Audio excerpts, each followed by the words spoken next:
All right, welcome back to the show. Today we've got a really fun one lined up. Our guest is a former major league pitcher, Jason Stanford, a guy who took the long road to the big leagues and has some incredible stories from every level of baseball. He pitched in the majors with the Cleveland Indians, represented Team USA on the national stage, and went toe to toe with some of the best hitters in the world. But what makes Jason's story so great isn't the time in the big leagues. It's everything it took to get there. The grind through the minor leagues, the bus rides, the setbacks, the call up moment, and what it actually feels like to stand on a major league mound. We're going to get into all of that today, his journey, what it meant to wear USA across his chest, the behind the scenes reality of pro baseball, clubhouse stories, toughest hitters he's faced, pregame routines, and even some of his favorite baseball movies. So if you've ever wondered what it's like to make it to the show or what it's like once you get there, I think you're going to love this one. Let's get to it. Jason Stanford, welcome to my podcast. Joe, thank you so much for having me. This is going to be a blast tonight. I'm looking forward to it.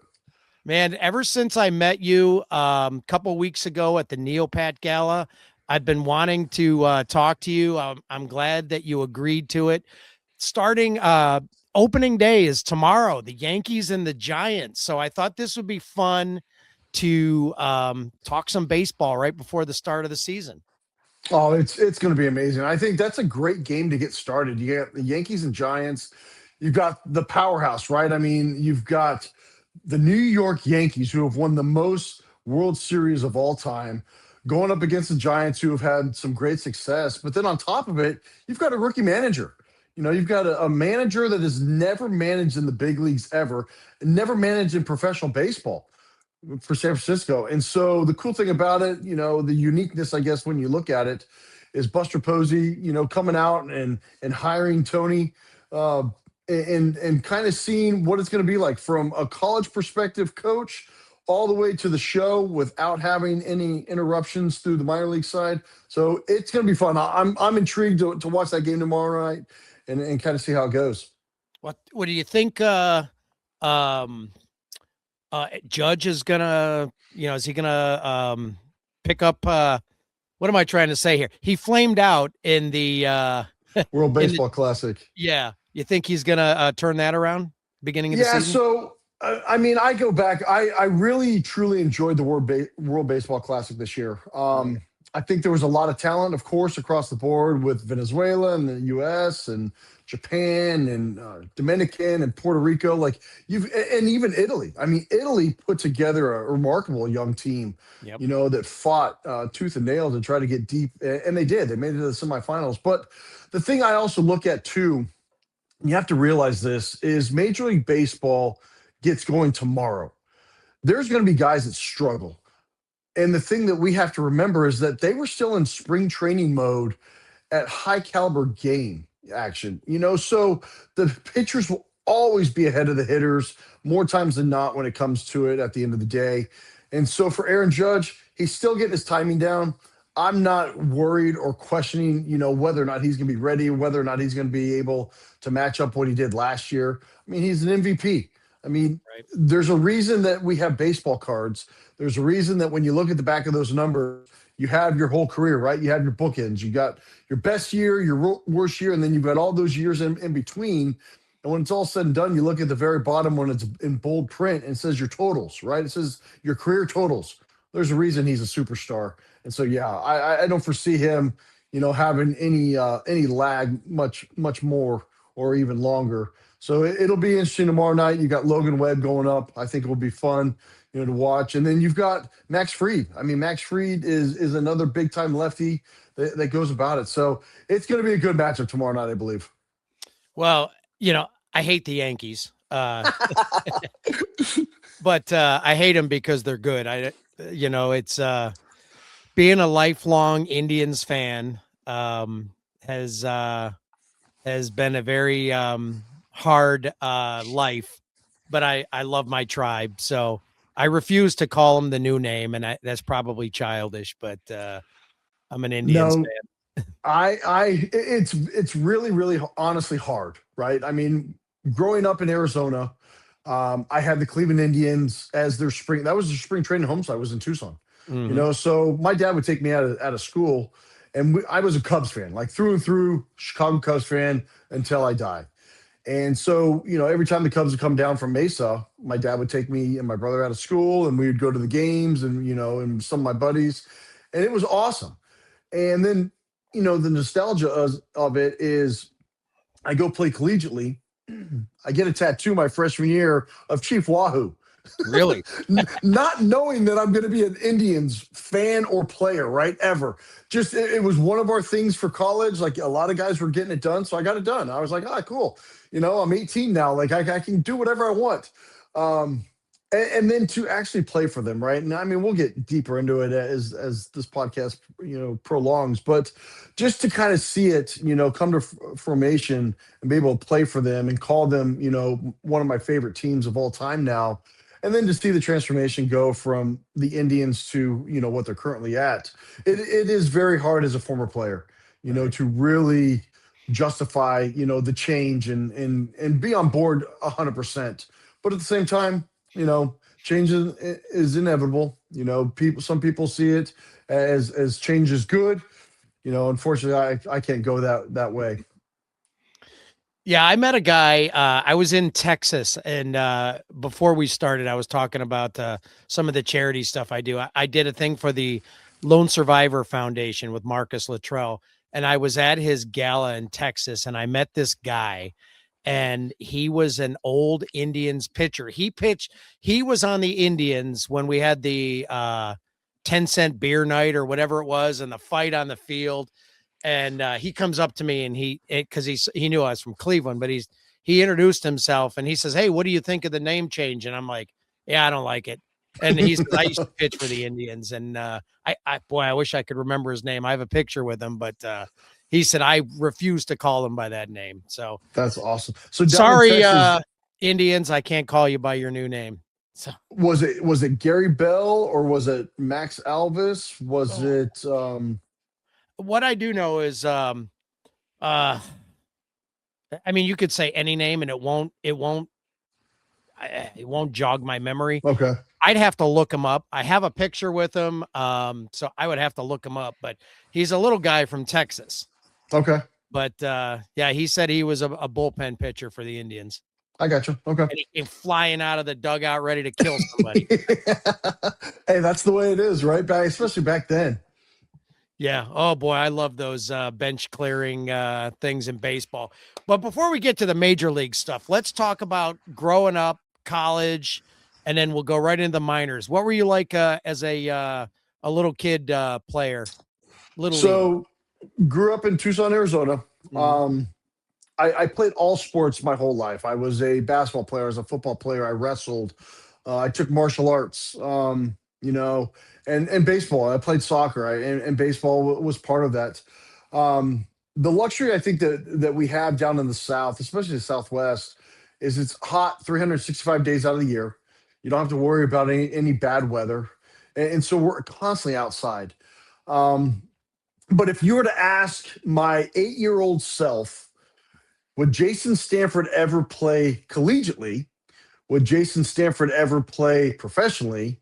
Or would Jason Stanford ever have a long career? That 8-year-old self would have said, no chance. um, yeah, and I was just this skinny little rail. I was a lefty, so I was unique there. I was extremely fast. But I constantly played the outfield. Like they would just stick me in the outfield and I could run down things. I could throw. I had a good arm.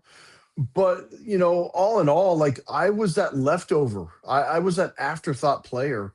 Um, Even in like Little League. So we had Little League baseball, that you get to watch on TV and stuff like that now.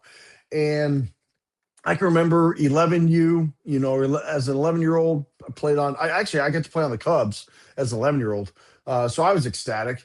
And, I just kind of go through my thing. I'd pitch a little bit. I'd play some first base. I'd play the outfield. And then 12-year-old, kind of same thing. Um, and then as we moved on, I continued to play. And I didn't hit a real growth spurt, like a small one, until my freshman year of high school. Made the freshman team. I played seventh and eighth grade middle school ball, and we were good. And then freshman year, I made the team. I played in right field. And the craziness, Joe, with these teams is our seventh grade year, we didn't lose a game. And we were middle school playing other middle schools. Didn't lose a game in seventh grade. Eighth grade rolls around, don't lose a game, in eighth grade. Freshman year rolls around, we do not lose a game. And at that point, our freshman year, we play 18 games, so we go 18-0. So we go 12-0, 12-0, 18-0. And then my sophomore year, I kind of bounced back and forth between JV and varsity.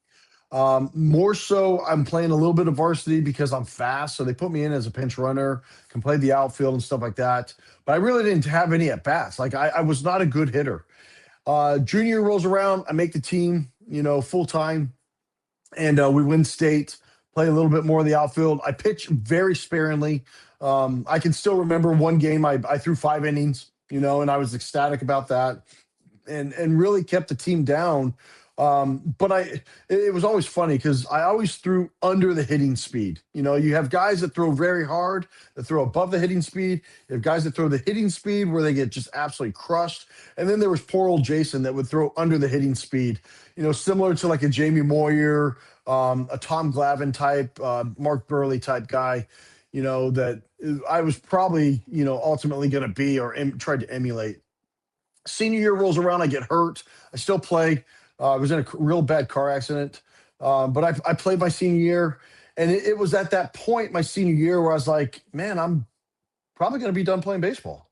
Talked to my mom, talked to my dad a little bit about it, and they were like, well, what do you want to do? I was like, I love playing the game. Like, I love playing baseball, and I'd love to try to see if I can kind of pursue it and play at the next level. Our local junior college, Pima County Community College, came and sat at my mom's table, and they were like, hey, we want you to come and walk on at Pima. We're probably going to have you redshirt as a freshman, and we're going to look at you as being a pitcher. So we're going to give you a year to kind of get, established, get stronger, maybe kind of see how we can grow you and kind of see where we go with that. And I'm like, yeah. So I look at my mom, like after, the assistant coach left, I look at my mom, I was like, I don't want to go to a junior college and sit and redshirt and hope that I get to play the next year. I was like, if that does happen, if that's the only opportunity I have, I was like, I'll just go to the University of Arizona. I'll go with all my buddies. I'll go to school. We'll call it a day. And into the senior year rolls around, everybody's deciding that they're going to go on their senior class trip. A lot of us at the time were going to Cancun. And I was like, I don't want to go to Mexico. Like I go to Mexico all the time. My grandparents have a cabin down there, so I can go down to Mexico whenever I want. And there was this gentleman, his name was Frank Trujillo, that ultimately had and put a team together of a bunch of local Tucson guys that were just giving it one last hurrah. It wasn't anybody that was all-star caliber. It wasn't anybody that was all state or anything like that. It was just guys that wanted to finish up and play. And it was a 2-week vacation over in Hawaii. So I'm like, I'll do that. I'll go play for this guy, go to Hawaii for 2 weeks. My grandmother came out with me out there. And it was the best thing that I ever did at that moment with my baseball career.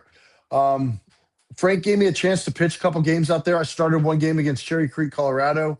And back then, so this was the mid-'90s, Cherry Creek, Colorado was like the who's who of youth baseball, especially like their high school area. And then even their summer ball teams were just off the charts. And everybody, especially out west, knew about Cherry Creek. And I was fortunate enough, I got to pitch against Cherry Creek. And I went back and I looked even after this. And I want to say 4 or 5 of those guys from that lineup made it to the big leagues. So I faced a team.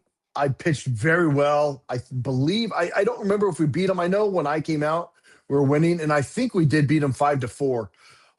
I came out, we were winning 5-1, and it was kind of a stepping stone with how I was starting to come into my own. And Frank, after that game, he was like, "You can pitch at the next level." He's like, "If you continue to grow like this, you're going to be something special someday. Don't know what that's going to be, but you're going to be something special." I was like, well, I appreciate that. So he asked me why we were still out there. He's like, "Do you want to play collegiately?" I was like, "Yes, I do." I go, "That's the whole reason I came out here." And he reached out to his college roommate, who was the head coach at a junior college in Kansas called Barton County Community College. And Frank's like, "Hey," he's like, "I've got a chance for you to play if you're interested. It's in Kansas though." And I was like, I'm interested." So my mom and I actually take a trip out to Kansas during the summer after we got back, and I went and saw the campus. Nothing to write home about. It was out in the middle of nowhere. Um, the dorms were trailers that Mm. were, embedded in the ground, so they weren't going anywhere because of the tornadoes. And it was like a cow pasture. I mean, it was crazy to think that I was going to be 24 hours from home, but still have the chance and opportunity to play at the next level. And coach offered me a position. He was giving me a full ride. He basically offered me room and board, books and tuition, and then also gave me a monthly stipend, for being out of state. Um, and I go back, I pack up. It's middle of August now. My mom and I drive out there, and literally Labor Day weekend, when I go get my tattoo, I opt to reach out to my mom, and I'm like, "Mom, I'm ready to come home. Like I miss home. Like I was extremely homesick." And my mom says, "You know what, Jay? You're going to ride out this year. You're going to finish out the fall semester. You're going to finish out the spring semester. When you're all said and done, and you're done playing your freshman year of baseball, then you let me know whether or not you want to come home." I was like, "All right, fair enough." So I talked to Coach Ward, who was our head coach, and I expressed to him, how I miss home and how I miss the Mexican food and all that stuff. And he's like, "Just trust me on this." He goes, "You're going to be just fine." So fall rolls around.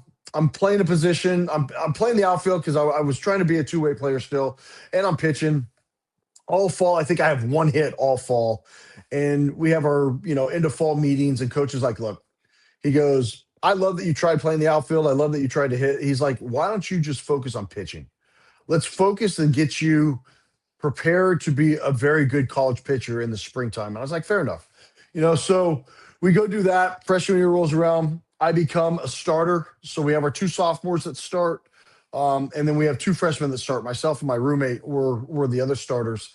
Um, and it was awesome. My first start, we're at Colby Community College in Colby, Kansas. So the wind, basically Western Kansas, wind blows straight out nonstop. And I throw a complete game shutout, 10 strikeouts, one walk, one hit.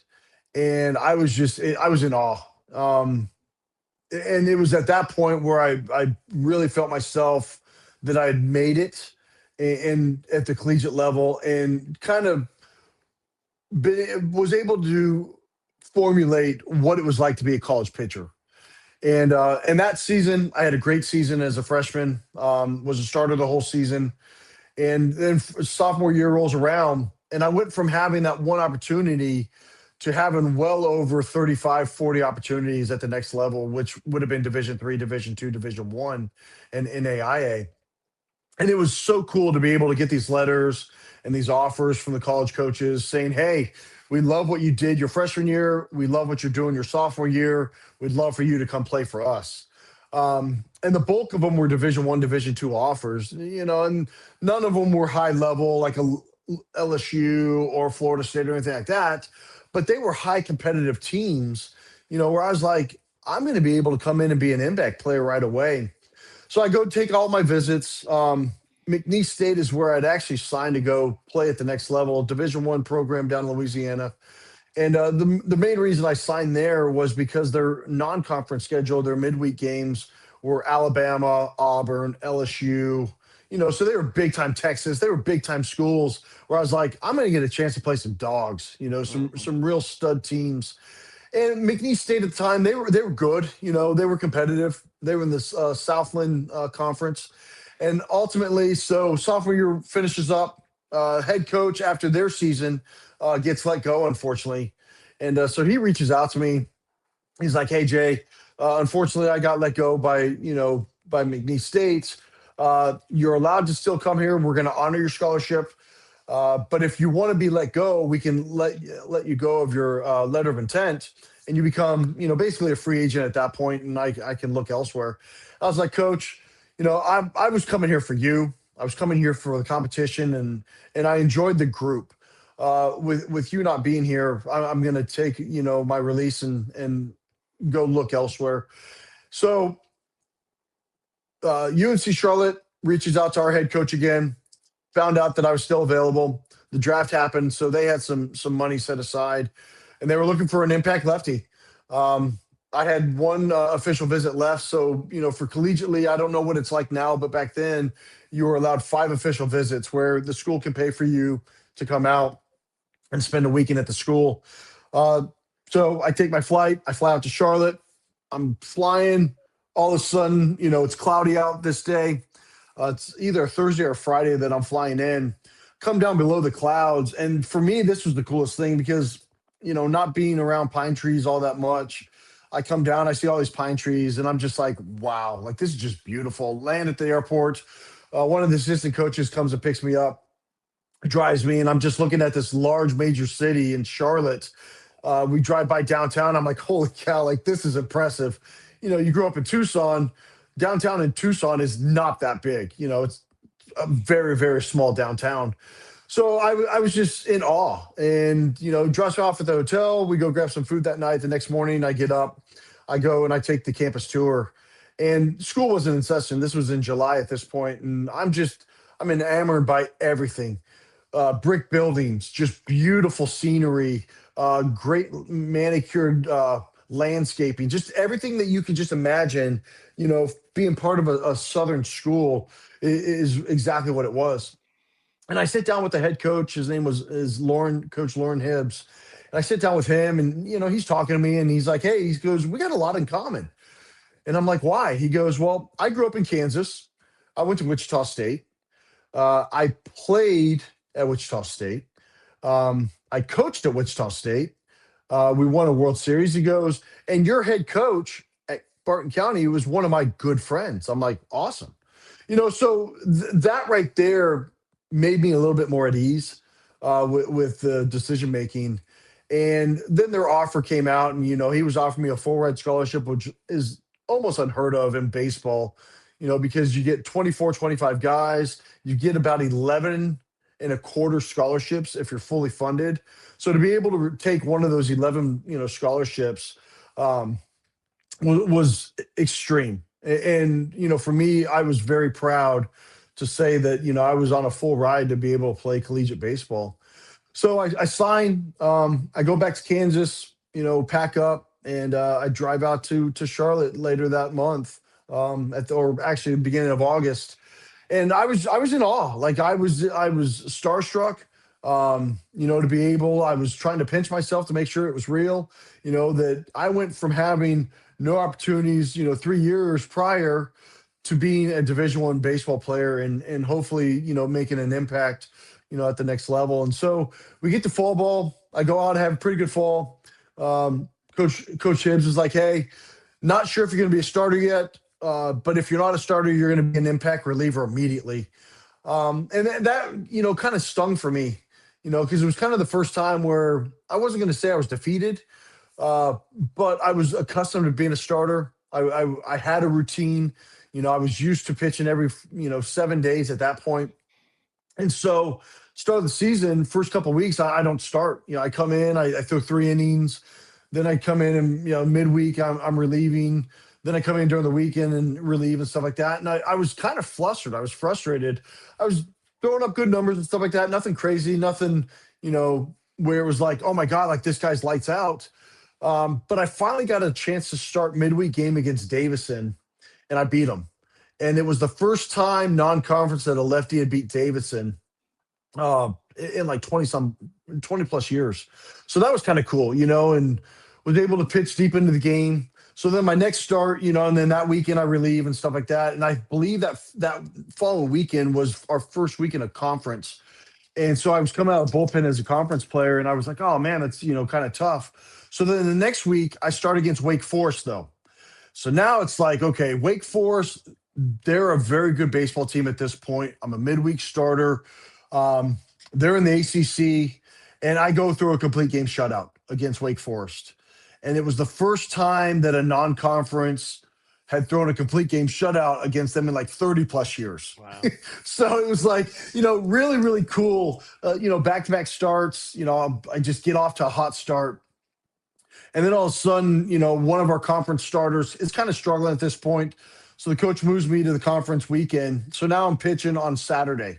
So it goes Friday night starter, righty, myself, lefty on Saturday, and then right-handed pitcher on Sunday. And we just go off. I go 10 straight starts without losing a game that junior year. And it was absolutely amazing. And, for me to be able to do that, especially in conference, which was Conference USA, just a remarkable fun time to be able to do that. We go to the conference tournament. We're the 2-3 seed, something like that. And, we go in and we make it all the way to the championship. So we're playing Tulane in New Orleans on their home field. And we end up losing 5-3 in the championship. And the cool thing about it, though, we won 43 games that year, most in conference history or most in team history, in program history at the time. And we get in that large bid for the NCAA tournament. So we go to the Central Regional, which is Texas A&M, and they were ranked top 10. They had absolute studs. They had 3 or 4 guys, on top of their lineup that were getting drafted. A couple of them were going to be first rounders. They had a couple guys on the mound that were first rounders to be. I mean, it was just a different atmosphere, So we show up. We're playing Texas A&M, in that first game. So they're the 1 seed, we're the 4 seed, and we play them. And I'm starting that game. And at this point, as a starter, I'm 10-0. I've got 2 losses that came out of the pen, but I'm 10-0 as a starter. First team all conference, was up for National Player of the Year and things like that. So it was really cool to go up against a team like this. And we just get absolutely bombarded. We lose 17-0 to this team. And it was like facing a professional team, from top to bottom. There was no let up. But the cool thing about this story of playing Texas A&M, and you'll admire this one. I walk out of the dugout. There's like 10,000 fans there, just rowdy as can be. They tailgate there, like football teams do. And I'm just like, holy cow, like this is insane. And as I'm walking down to the bullpen to get myself ready, the stands are a little bit higher up. So the stands are probably 12 to 14 feet above the field, and then the stands go up high. And I'm walking, and these kids, these rowdy kids, and they're college kids, they know everything about you. They know your profile. They know where you grew up. They knew your siblings. They knew your parents' names. And this is even before like the real internet is going on, right? Before real cell phones are going on. But they're like, Jason Stanford, you're from Tucson, Arizona. And the only thing that we know from Tucson, Arizona is steers and queers. And it's like, you don't have any horns on yourself. And I'm like, what the heck, man? Like, what is going on here? Like, they're able to say this type of stuff. Like, come on now. Then I keep walking, and they drop a little flash down. They're like, you're going to need this, and I'm like, oh boy. I'm like, and then they're known for, if you throw a ball, they start screaming. They're like, ball one. You throw another ball, ball two. And then the stands, they start pounding the stands, and you feel like you're in an earthquake. And like, I can still vividly remember being on the mound, and I had thrown a couple balls. I'd given up a couple hits, and these fans are just going berserk. They're ringing cowbells and everything else. The stands are going crazy. You feel like you're in an earthquake. They've got this train that goes, the railroad tracks are behind you. They've got this train sound. And it was a different atmosphere that I had never experienced in my life. And it was the coolest atmosphere, even though we got shellacked and beat up. It was just a memory that I will never forget, from that moment. And that was my junior year. Senior year rolls around. I'm expected to be this all everything. Like I said, I go 10-1 as a starter my junior year. So I'm preseason pitcher of the year, preseason first team, preseason All-American, preseason on the draft list, top, 150 prospect players in college.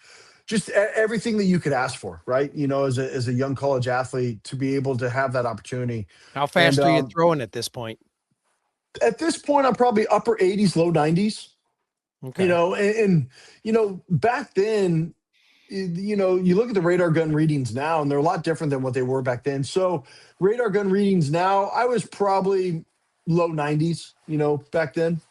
Hmm. Um, so I go out and I face George Mason, my first start of the season, and I give up 8 runs in the first inning. I Whoa. get one out and I get pulled. And from what I heard, and I never saw it, specifically, but from what I heard, is that I was throwing 89 to 91 that day.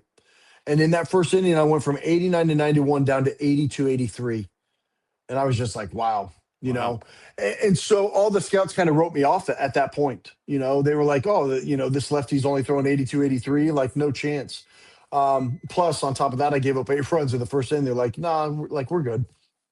Um, so I come back that weekend. It was a tournament in Wilmington. I come back and I throw out of the bullpen, and I kind of get back on track. That season, we weren't as good as we were the year before. We finished 500 as a team. I go 8-6 as a starting pitcher, but it wasn't the same because we weren't as good as we were the year before. There was a lot of the scouts had just kind of written me off.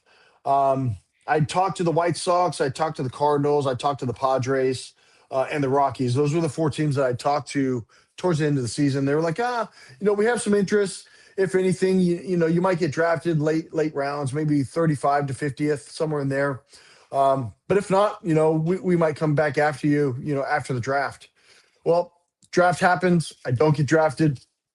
Ultimately, I move back to Kansas. I start working, for the University of Kansas. So I start working, a full-time job.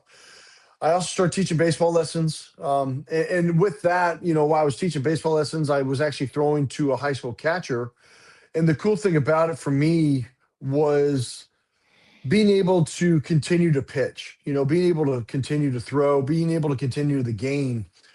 And there was a Cleveland Indian scout by the name of Steve Abney, that was local. He lived in Lawrence, and he was looking at the catcher. He was very interested in this high school catcher.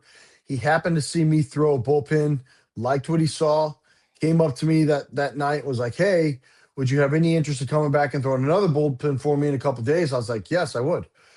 So a couple of days later rolls around, come back, I throw another bullpen. He likes what he sees again. And from there, we go to this Italian restaurant in Lawrence, Kansas, which I'm like, okay. And he slides over this manila envelope and he's like, "Hey," he goes, "this is coming from the Cleveland Indians." I pull it out and it's a minor league contract. Hmm. Sign a non-drafted minor league contract. This was November of 1999. And this is for the 2000 season rolling around. So it's like, hey, you're going to go to spring training. There's no guarantees. There's no promises. We'll get you down there. All you have to do is just go be yourself. We know you can pitch. We've seen you pitch already. We know what you're capable of doing. Just go be you. I was like, all right, fair enough. So I go to spring training, and they have entrance meetings, to introduce kind of the organization and stuff like that. And then you kind of do like a one-on-one individual with player development. And so we've got our farm director there and our assistant farm director, and we're sitting there, and they're like, "Hey, we know you're Is that back left-handed. in We know." Arizona? Sorry, I didn't mean to cut you off. No, you're good. No, so actually, for at this point, spring training was in Winter Haven, Florida. So, and it would have been great, right? If it would have been in Yeah. Arizona, I would have been able to live at home, would have been able to be in my own bed and stuff like that. I actually stayed at the Holiday Inn in Winter Haven, which was not pretty by any means, but hey, it is what it is. And so I go to that spring, my first year. I have a really good spring. Really not sure what it's going to look like in a couple days. The end of spring training rolls around. I happen to make the extended roster, so extended spring training roster, which means you stay down in Florida and you continue to work and train. And you play games down there while all the other teams go. So the big league team goes to Cleveland. Your AAA team goes where at that point was Buffalo. AA team goes to Akron. Your high A team Single A high A team goes to Kinston, North Carolina, and then your A ball team goes to Columbus, Georgia. And then you have a couple teams down in Florida that stay there. Guys get hurt and stuff like that. They can kind of rotate through. So we get 3 days off. I go back to Kansas. I grab my pickup truck. I drive back to Florida.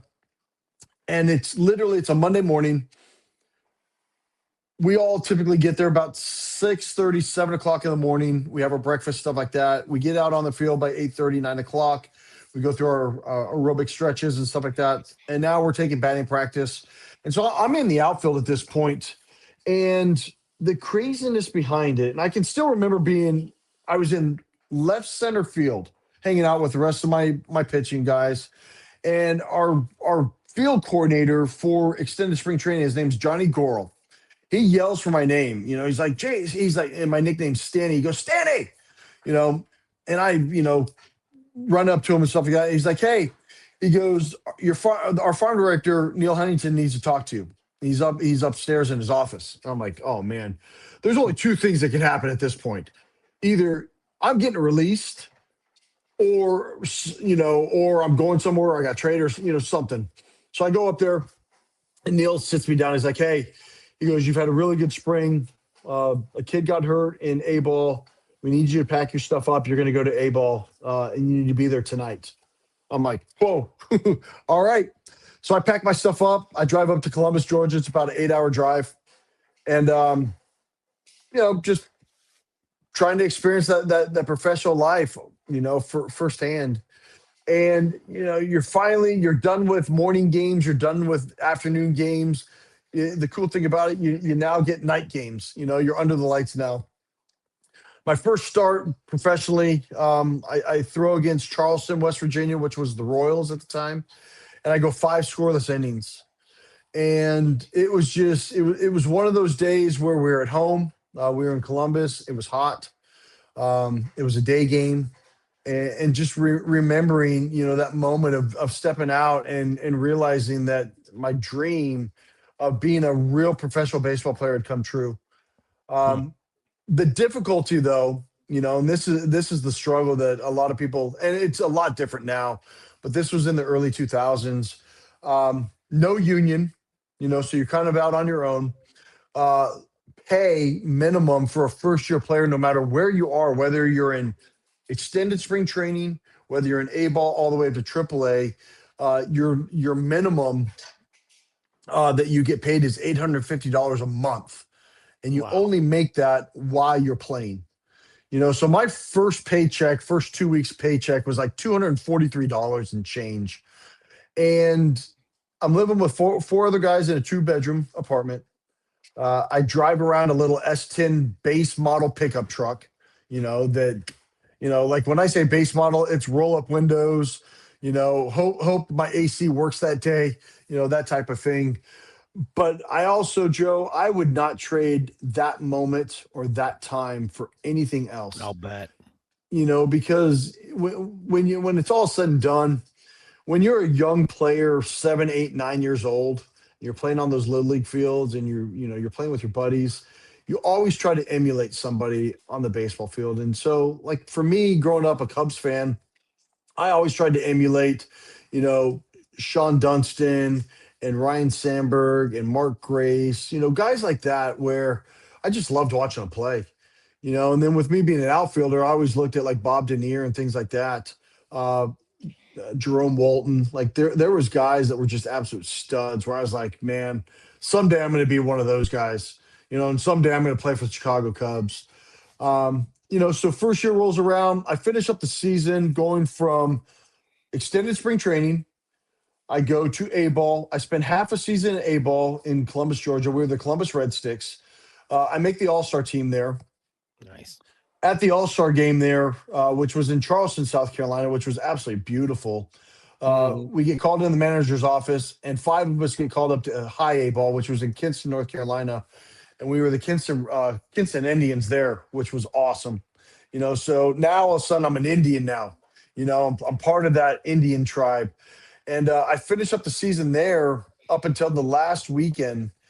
And we're getting ready to go to we're in Myrtle Beach, playing Myrtle Beach. I get called in the office, and they're like, hey, You need to get back to Kinston, grab your stuff, and get up to Akron as soon as possible. You just got called up to Double A. I'm like, holy cow, man. So like my climb, it went really fast. But again, like I tell people all the time, it wasn't because I was the best pitcher. It wasn't because I threw the hardest. What I did that first year, and I made sure that I instilled in myself every day moving forward, was I was consistent. I showed up. I worked hard. I didn't cause any ruffles. I just did what I was told. Right. Hey, you're going to start every fifth day. You're going to throw a bullpen session, in between your starts. Work on your craft then. Do what you got to do in the weight room. Do what you got to do conditioning. Eat right. Do everything you're supposed to do and show up and be prepared. And that's all I did. I didn't do more than anybody else. I just did it the right way, and I didn't second guess myself. And I knew that my stuff was good enough at the professional ranks to get guys out. I trusted my guys behind the plate, like there was things where, I just looked at these guys behind the plate, knew what they were calling. I trusted them. And if I didn't want to throw that pitch, I shook off and I was able to throw my pitches. But, getting up to Double A, the manager there was Eric Wedge, and our pitching coach was Carl Willis. And those guys, I saw them very briefly, in spring training, and that was, 5 months ago. And so I'm sitting in the locker room, and we drive over to Altoona, Pennsylvania, and that's where I'm going to make my start. And it's actually the last start of the season. And Eric comes to me, with the game ball and stuff like that, and he's like, "Hey, we need this game tonight, and there's no pressure on you. Just go out and do what you do, but we need this game."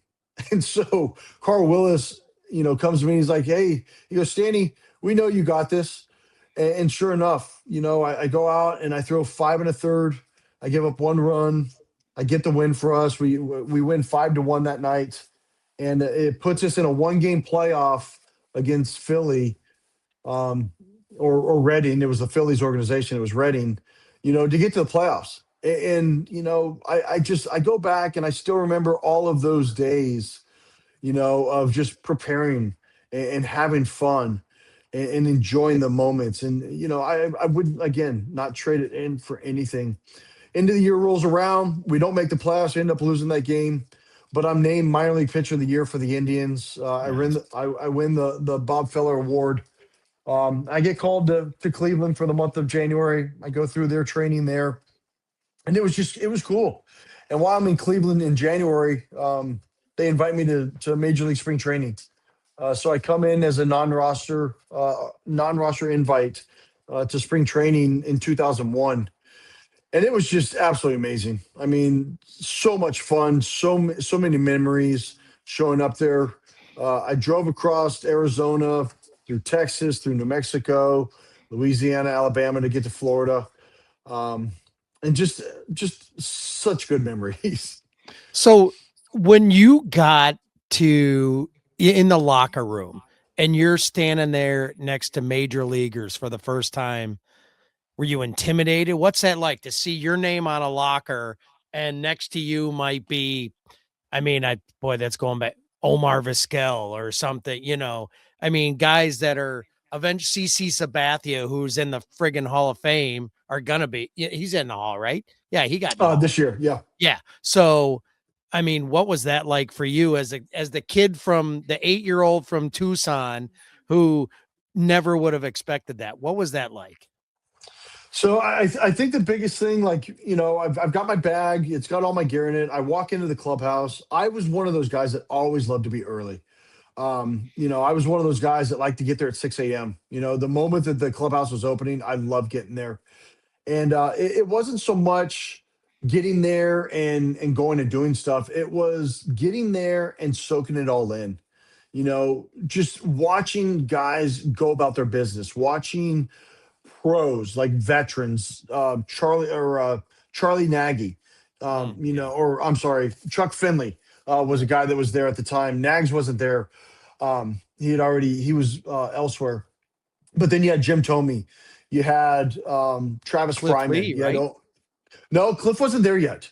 Oh. Cliff hadn't made it there yet. But again, CC Sabathia, even though he was young, Mhm. That was the guy. Every time I got called up was because CC got called up to the next level. So when CC was in high A in Kinston, got called up to double A, I took his spot in Kinston. When CC got called up to big leagues because he never played in triple A, which was he got became a September call up. I took his spot in Akron. So the cool thing about it, the aura there, or the bond that hadn't really been built yet, was me following in the footsteps of a great young pitcher, right? Mhm. But getting there and just sitting there, they had all the rookies on one side, so we're sitting there, and the first day, when it's pitchers and catchers are there, and you got Chuck Finley coming in that doesn't say anything to anybody, unless you're a veteran, to the first day of all position players showing up a couple of days later, and Jim Thome coming and pulling up a chair and talking to all of us rookies that we all know each other from the minors. He's like, "Hey, you've earned the right to be here. Go out and be great." And it's just like, you got a guy that's a future Hall of Famer at the time, that's already established himself, coming over and sitting down and talking to you, like you're another one of those guys. And I'm like, this is cool. Tommy was And then always a really nice guy. he really was, and he was genuine about it though. It wasn't like a fake facade, Mm-mm. that it was just for the cameras and stuff like that. Like he truly was that country boy farm guy that loved his teammates, loved the game, was very good at what he did, but he loved his teammates, and it was really cool to kind of see that, be the true portrayal portrayal of Jim Thome. Um, so I go and I struggle a little bit, my first big league camp, and I get sent down, like I was expecting. But it was that next season. So then that was 2001. So 2001, I start out in double A and I finish up in triple A. And I have a really good year, good year in double A, by standards, because most of the time your double A teams have a lot of prospects, so you're going up against guys that are going to be in the big leagues at some point. And at some point, they might establish themselves in the big leagues. Some guys might get up there, struggle up in the big leagues, and get sent back down. And then I finish up in triple A, and I make one start in triple A that year. And I throw a complete game shutout. So triple A start, complete game shutout, strike out 10 guys, and it was, again, AAA manager at this point, Eric Wedge, AAA pitching coach, Carl Willis. So my first 2 years, I've got Eric Wedge and Carl Willis, as my guys. And 2002 rolls around. Again, Carl Willis and Eric Wedge are both in AAA again that year in 2002. I kind of bounced back and forth from AA to AAA. And just have another good year. Have a really good year in AAA. Again, my ERA is like right around mid twos. So I had established myself that I could pitch at that level. I wasn't that top prospect though. I wasn't the guy, that everybody can lean on. I wasn't a CC Sabathia. I wasn't a Cliff Lee or a Billy Traber or Brian Talent. Like I just wasn't. I wasn't a first round draft pick. So I knew my role. But at the same time, I also knew that I was a starter. And as long as I was one of those five guys and could go out every fifth day and compete, the anything could possibly happen. A couple guys could get hurt at the next level and so forth, and I would be, as long as I was staying consistent, in the conversation at least. Right. 2003 rolls around, I go to big league camp again. Um, have a better big league camp this time. Now I know what's expecting after the first two, and then they basically tell me, they're like, look, you're in the running right now. We're going to send you to AAA. You're going to go start in AAA. In 2003, and just go be prepared.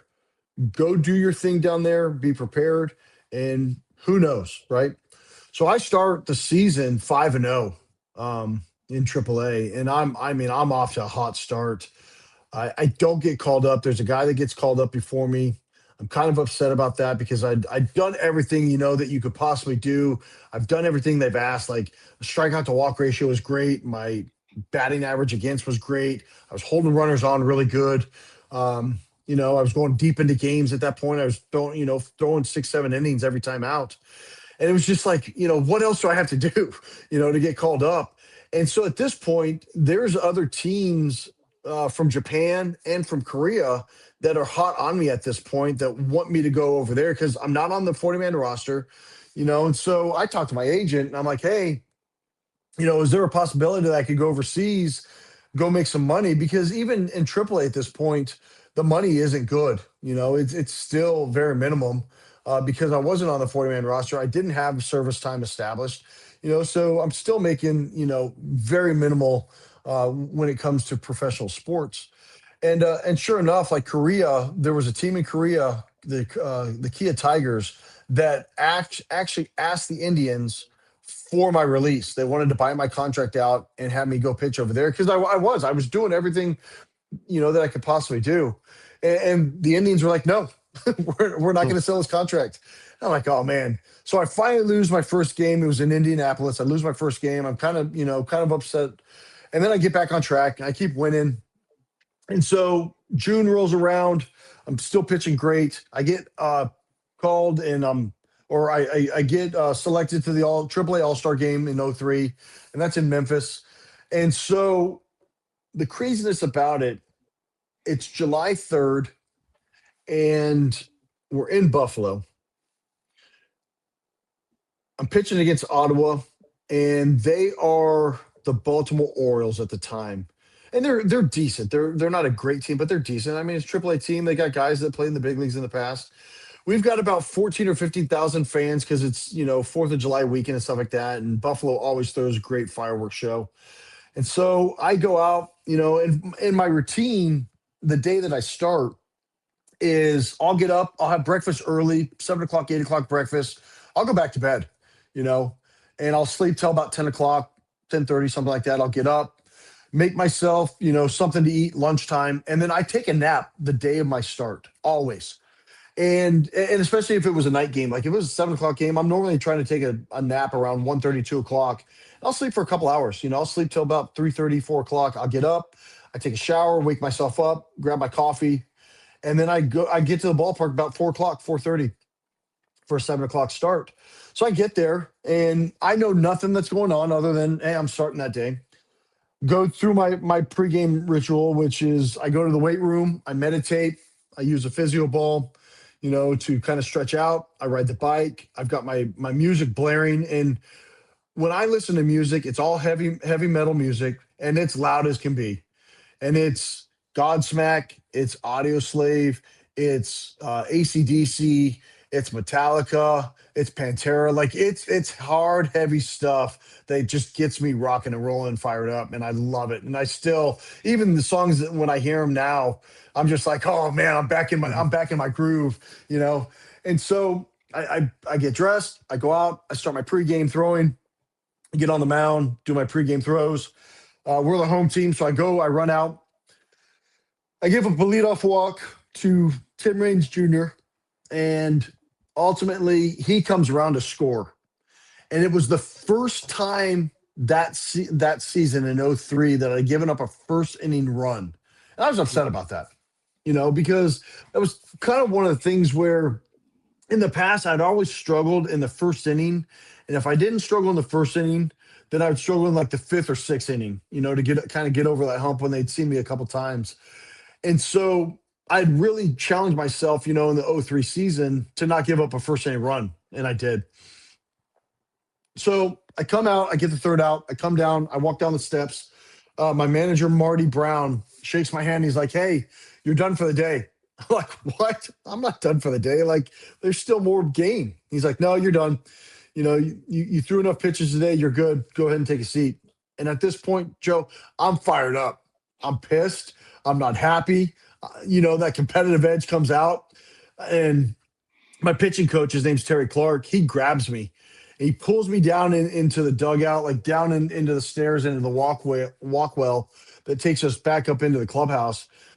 And he's holding me with two arms looking at me. And he's like, you can't show yourself like that in front of Torrey Hunter, in front of Matt LaCroix, in front of Jock Jones, Matt Lawton. I'm like, what are you talking about? AJ Przinsky and all these guys. I'm like, what are you talking about? He's like, Stanny, he goes, you're done being a AAA guy. You just got called up to the big leagues, kiddo. I drop down to my knees, man. I start like just emotional tears just running at this point. He grabs me. He's like, "You have earned every moment of this." He goes, "Go be a big leaguer."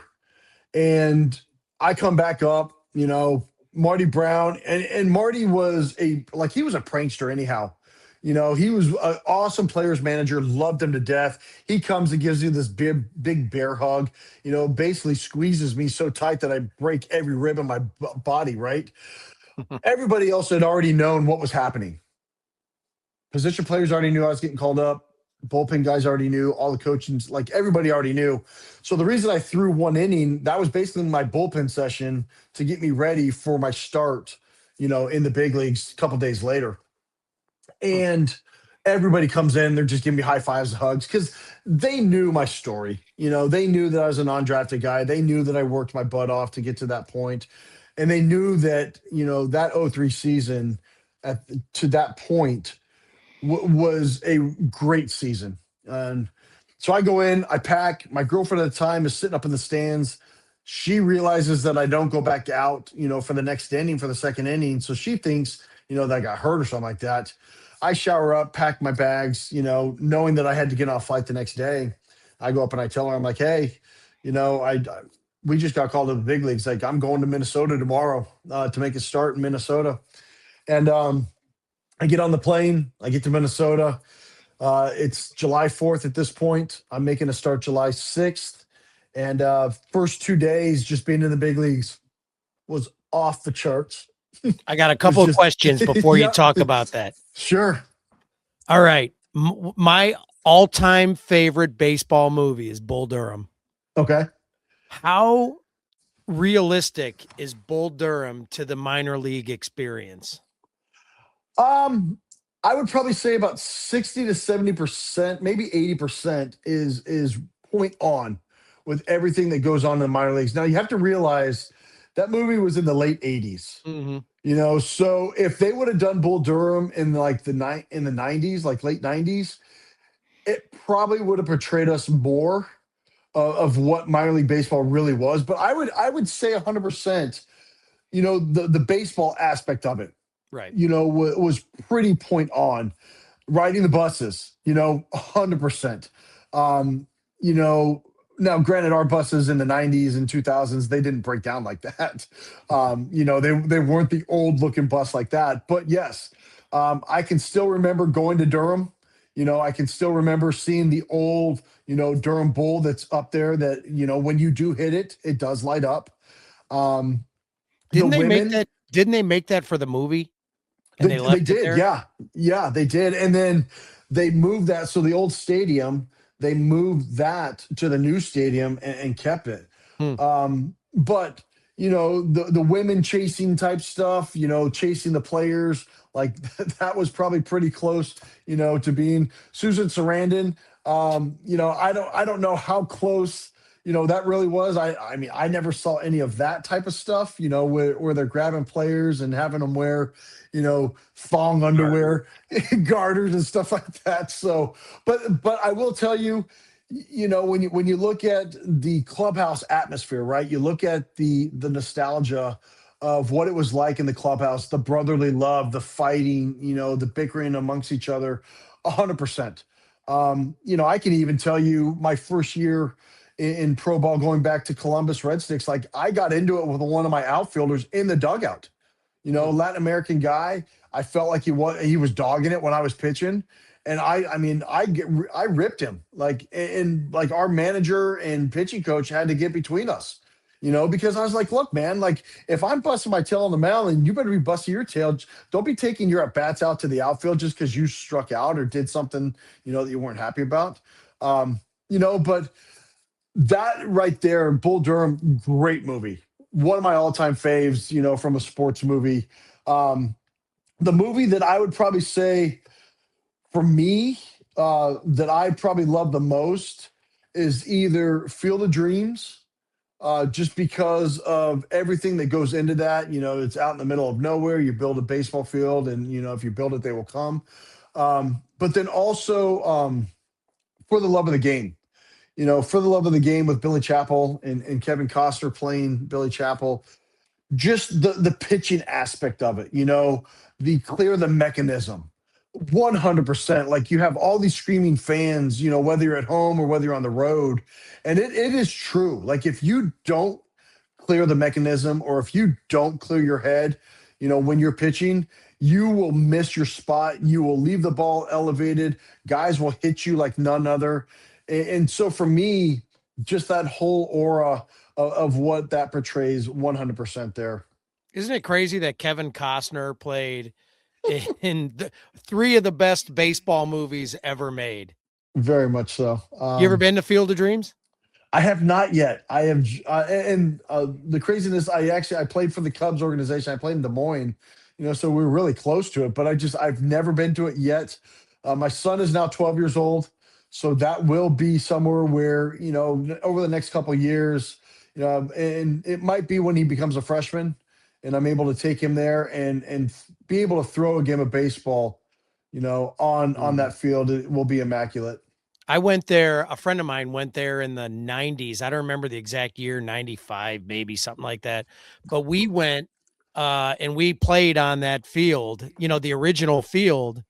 But there's two families that own you know, from left from third base through left and center was one family, and then the Okay. other family owned the house, and from center field over, and they got mad at each other one day or whatever. So the people, I think, on the left field side said, "Screw it, we're growing the corn back."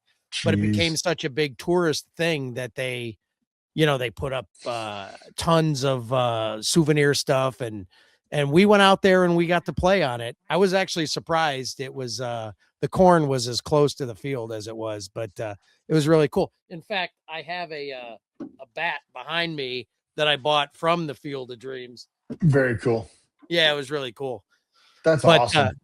so all right, so you're in Minnesota. Um and you walk into the dugout, or you walk into the clubhouse, and there you are. You're on the Indians. You got a uniform with Stanford on the back. What I mean, you I'm assuming when you got the call up, you called your parents. That Called had to my be it. parents immediately, called all my friends, and I grew up in a group of buddies that were extremely close. There's about 8 of us in this group, from basically elementary all the way through middle school, through high school.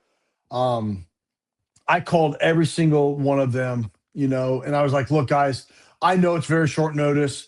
I go, but I'm making my major league debut in Minnesota on July 6th in a couple days. If you guys can make it, please, find a flight, get out there. And the cool thing about it, I had about 5 guys show up, from my elementary, middle school, and high school days. And my mom showed up, my dad showed up. It was just absolutely amazing, to be able to have that type of support.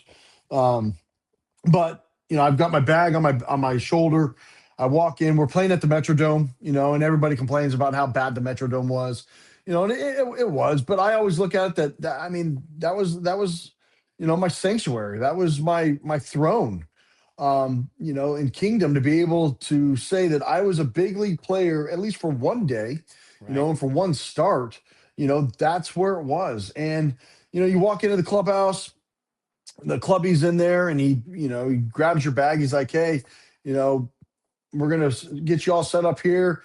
Here's your uniform, here's your area. And I look up, and there's my name and my number, 61, right there. And for me, like, I didn't get to choose my number or pick it. Like, that's what was given to me. So I was like, whatever.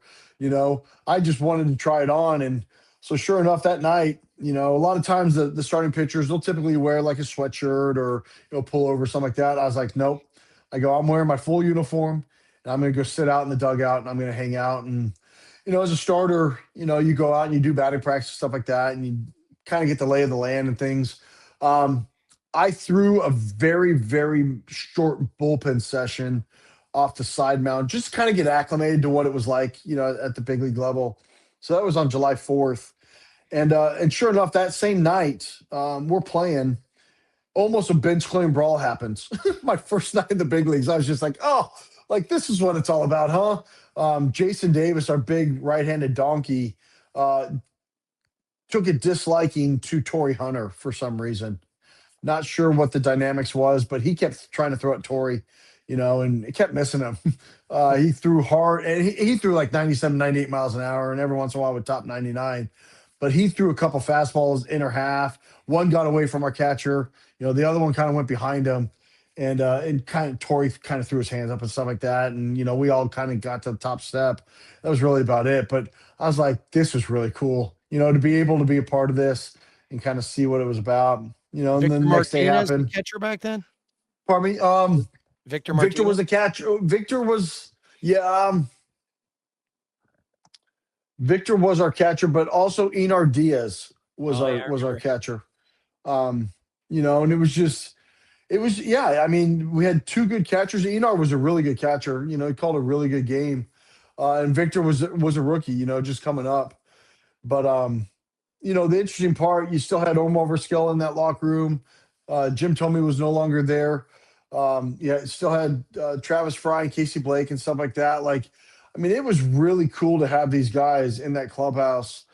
Um, just to sit there and just to talk shop. And so I'm sitting in the dugout with CC.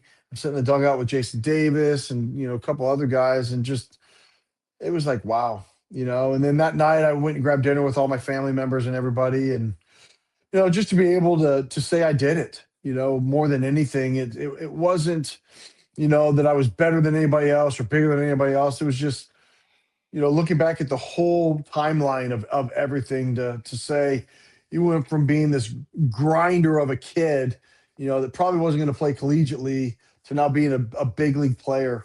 Um, and having success doing it. It wasn't like, I was overwhelmed or, that first couple pitches, like, I mean, my first pitch was a ball, you know, um, but then after that, I kind of settled in, and the fourth and fifth inning kind of, it was kind of interesting. It was tied 2-2 in the fourth inning, or bases loaded, with two outs, and I throw a change up three.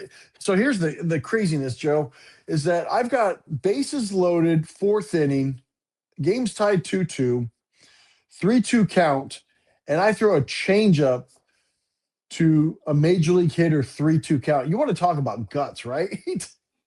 um, but for me, that was normal. That was natural. Like it wasn't like I was doing that for the first time, and was able to get the ground ball. It hit hard to my shortstop. Ricky Gutierrez was playing shortstop that day. He fields it, throws it over first base. I get out of that inning. I throw the fifth inning, get out of it. We're tied 2-2. And for me, coming out after the fifth inning, getting a no decision, I was ecstatic. Who do you still have the ball? I do. Still have the game ball. I still have the lineup card with all the markings on it and stuff like that. The cool thing about the game ball was sent off to some gentleman that kind of dolls it up a little bit for you, and then kind of puts like it says like major league debut, and then it kind of tells the whole details of the game.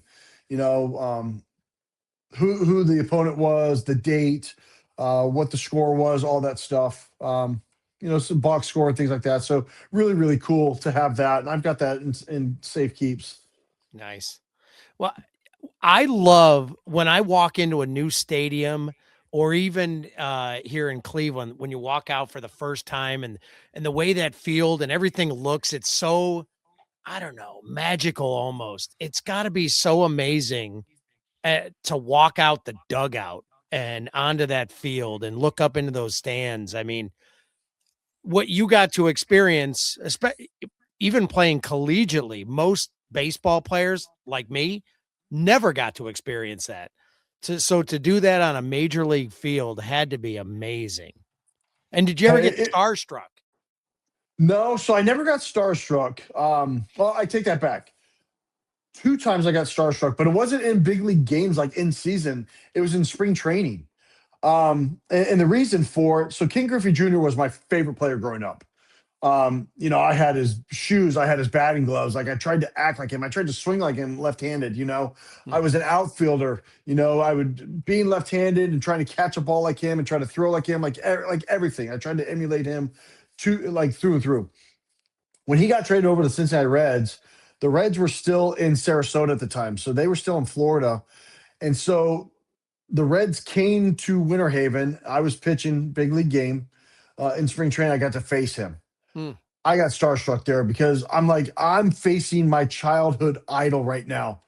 And the cool thing about it for me is I threw a curveball, got him out on his front foot, got him to pop up to second base. So I got him out in that sense. The other time I was facing the Houston Astros when they had Craig Biggio, they had King Caminetti, they had, oh my goodness, they had another gentleman that could have Jeff Bagwell that could absolutely just drop bombs. And I faced that lineup in Houston, so to face those guys in Houston, even though it was spring training, you're facing that lineup, which was very, very hard to face, was intimidating. But I also will tell you this, by facing those lineups in spring training and by facing those guys in spring training, when I got to actual game situations, when it counted, it didn't phase me. Hmm. And I look back, 2003, I faced the Boston Red Sox lineup. 2004, or 2003 as well, I faced the Chicago White Sox lineup. 2007, I faced the Boston Red Sox lineup. Didn't they win? So They won the World Series that year. they did, exactly. So, the 03 team was Johnny Damon. It was Nomar Garcia-Parra. Yep. It was Manny Ramirez. It was David Ortiz. It was Mike Lowell. Like, it was dudes. Yeah. Manny is probably my all-time favorite right-handed hitter. His swing. Talk Beautiful. about growing up in the farm system. Yeah, that was I used to love watching him. I used to see him all the time. I mean, they were so accessible back then. I Yeah. used to, Manny, like I said, Tommy too. I used to be a bartender years ago, and I'd always see Tommy in the bars. And at one point I lived above a bar, and so I'm sitting in the bar. Well, the guy next to me, I recognize the voice, and it's Tommy. He had gotten hurt, and I can't remember the kid that took his position while he was hurt. But Tommy, Was it Russell Brandon?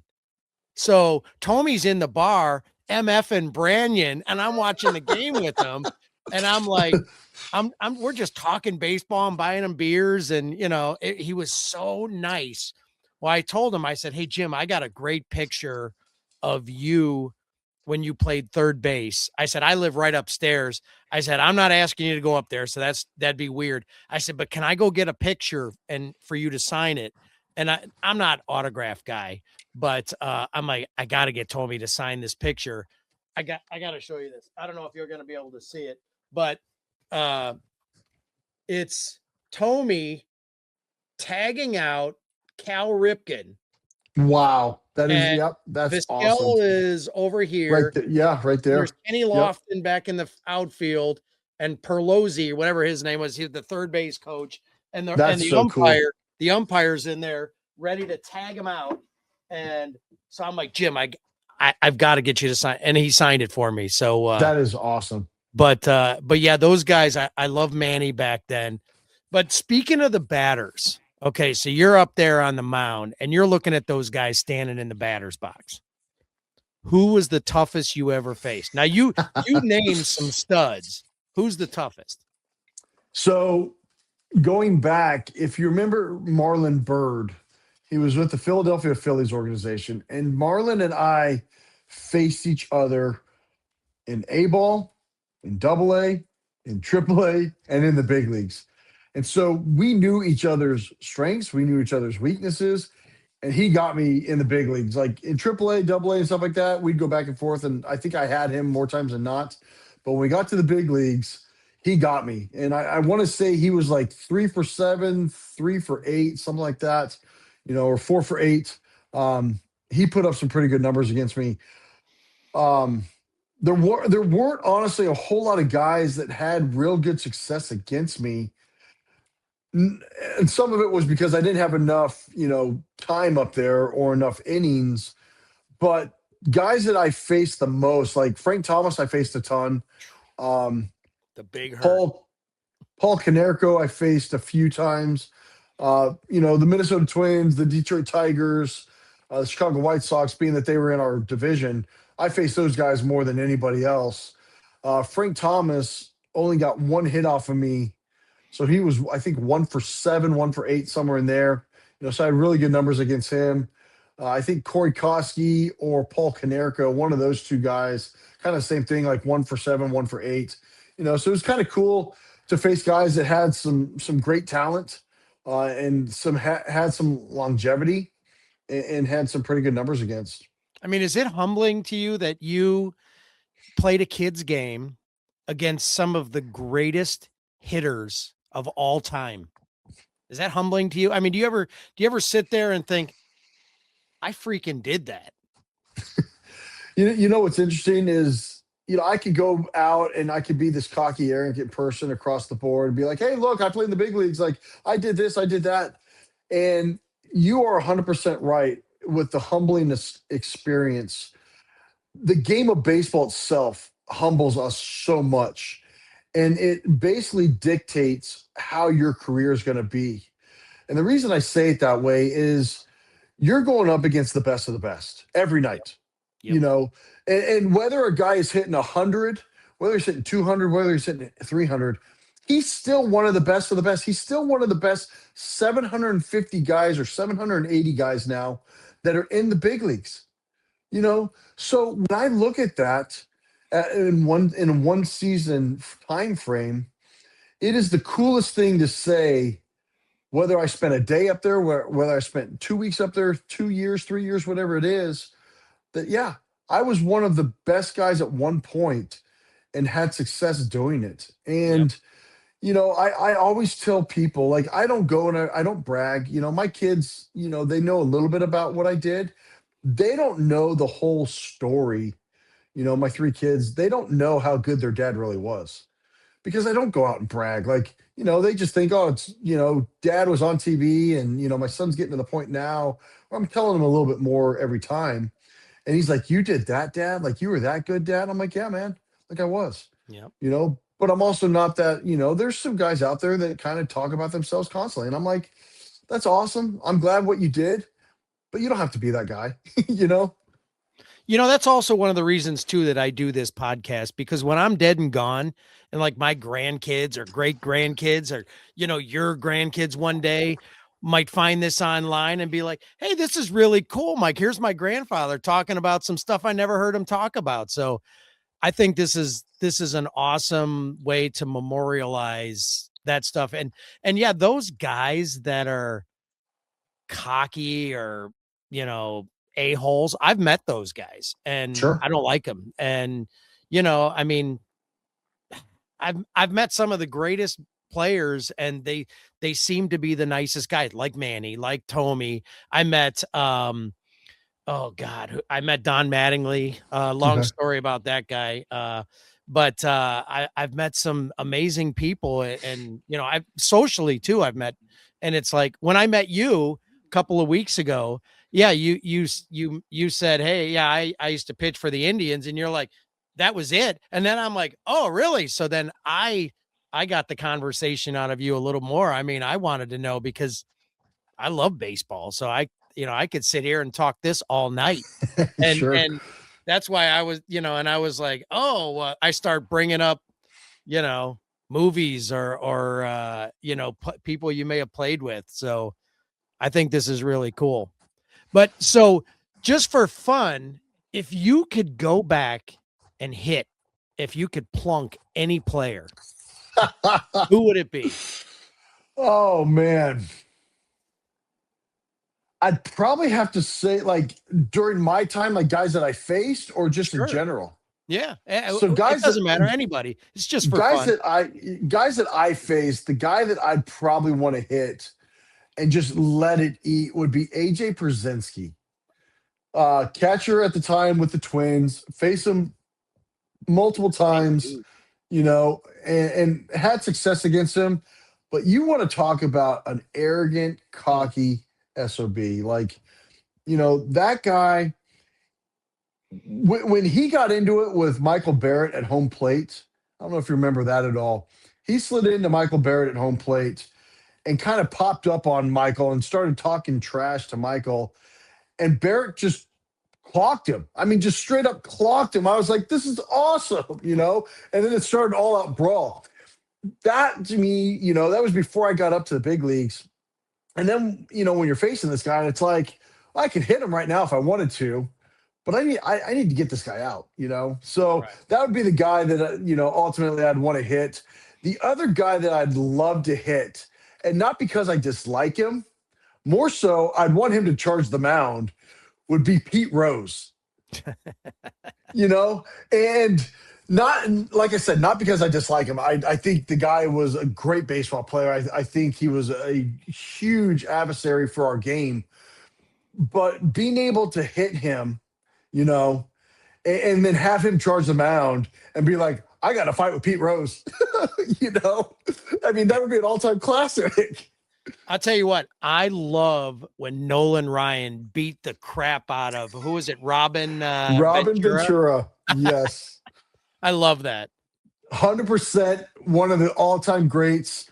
The other one that I would have to put up there too, most recently, was Jose Ramirez just clocking Tim Oh my Anderson. God. Yeah. I was actually at that game. Like I saw it live, and I'm watching Jose go in and slide, and all of a sudden you see this big scrum going on there, and it's like, what the heck? And then you see Anderson go down, and then the best is Tom Hamilton. You Yeah. know, I was going to say, down I don't know goes- what's better, the punch or Tom Hamilton's, right? you know, who was Oh he? He man, he was imitating Howard Cosell. yep. Down I'm goes he- Frazier.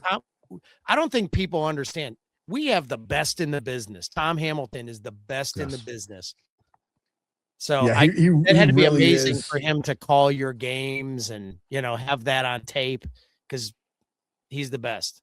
Oh, 100%. Like going back, and the cool thing about Jim Rosenhaus now that helps, that's working with Tom, was actually in AAA when I was in AAA. You Hmm. know, so he was our radio guy in AAA, and then when he got, same thing, he got the call to the big leagues, and you know he's done a nice job. And you know, for me, when I was done playing baseball and got into the TV and radio side of it, you know, I got to fill in for Tom Hamilton. There's not a lot of people that ever get to say I filled in for a Hall of Fame great, you Yeah. know, and so Tom, you know, over the course of the last few years, you know, isn't traveling as much. And so some of us as analysts, you know, get to fill in and take his spot. And I mean, of course, those are big shoes to fill all day long, but just to be able to say, you know, I'm doing this and this is Tom's seat. It's like, wow. Yeah. I love listening to Tom Hamilton. He makes he can make you visualize what you're saying. And one of my all-time favorite calls is Jason Giambi hitting a shot into right field and Tom Yeah. Hamilton calling that. I usually post that every year just Do so I you? can be reminded of that. That's awesome. But speaking of hits, do you who got the first hit off you Ooh. in the majors? It's a little trivia here for you. I have. Yeah. So Minnesota Twin, Yep. second inning. I want to say it might have been Doug Minkiewicz. Bobby Keatley. Bobby Keatley, so bottom half of the lineup. Yep. So maybe, All right. Who is the first dinger? let's see. I gave up 5 home runs that year. I want to, let's see. I think it was September. So it was either Corey Koski. No, it was either Corey Koski or Offerman. Brandon Inge. Really, with the Tigers. So it happened in Comerica Park then. Yep. Left center field. All right, I got a little bit more for you. You only gave up 6 home runs in your career. Who were they? I don't remember. So I we'll mean, we go- got a Hall of Famer, at least one Hall of Famer in here. Yep. So it'll be Brandon Inge, Yep. Corey Koski, Jose Nope. Offerman. Koski wasn't one? Nope. and Offerman wasn't. Oh, then maybe they just hit doubles. Okay. No more Garciaparra was one. Yep. Shoot.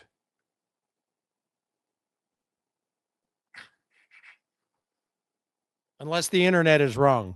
So I'm not a Carl media Everett. guy, so I didn't put a whole lot of time into looking that up. Okay. Carl Everett. Yep. Uh, was it Pat Burrell? Nope. But think Okay, about then Minnesota, though. I know I gave up a home. Christian That's who it Guzman, was. Christian Guzman. That's who it was. I was Torrey thinking Jose Hunter. Offerman. Yep. Torrey And Torrey Hunter, Hunter. Okay. and Ryan Howard. Ryan Howard was a 3-run bomb at home against Philly. It was a slider that hung that still hasn't landed. Yeah, isn't he in the Hall too? I don't know if he is or not. I don't know. Yeah, I think he's on the not. ballot right. Yeah, I think he's on the ballot. Yeah, those were the 6 dingers you gave up. So Pat Burrell was a double. That was in the same game. I gave up a double to him to score some runs, and then Ryan Howard. I gave up all those runs early in the game, though, and then I kind of settled in and was able to go deep. Yeah. Well, let's get into some stuff fans never really get to see. Are you ready for some fun stuff? Sure. What's something about the big league life that fans would never believe? Something that the fans would never believe. So when we travel charter. So all of our flights are charter, and we travel with all of our media. So our local media travels with us on the plane. Before we take off, we have all this food that we're able to eat. The thing that you will not realize, and I don't know if this is with all sports, but with Major League Baseball, we have our cell phones on the whole time that we're in the plane.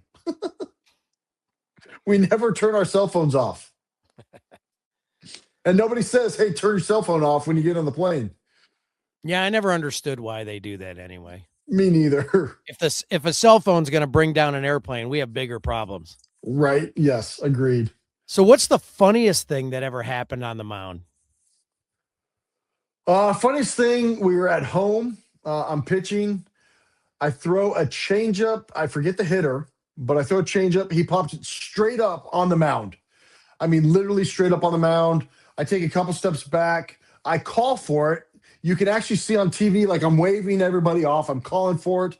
And Casey Blake comes sliding and takes me out. And I still catch the ball. But Casey's like, oh my God, I'm so sorry. And he's checking on me, man. But I mean, I was fine. I fell on my butt and stuff like that, but I made the catch. What's the weirdest fan interaction? I'm guessing it had to be in New York.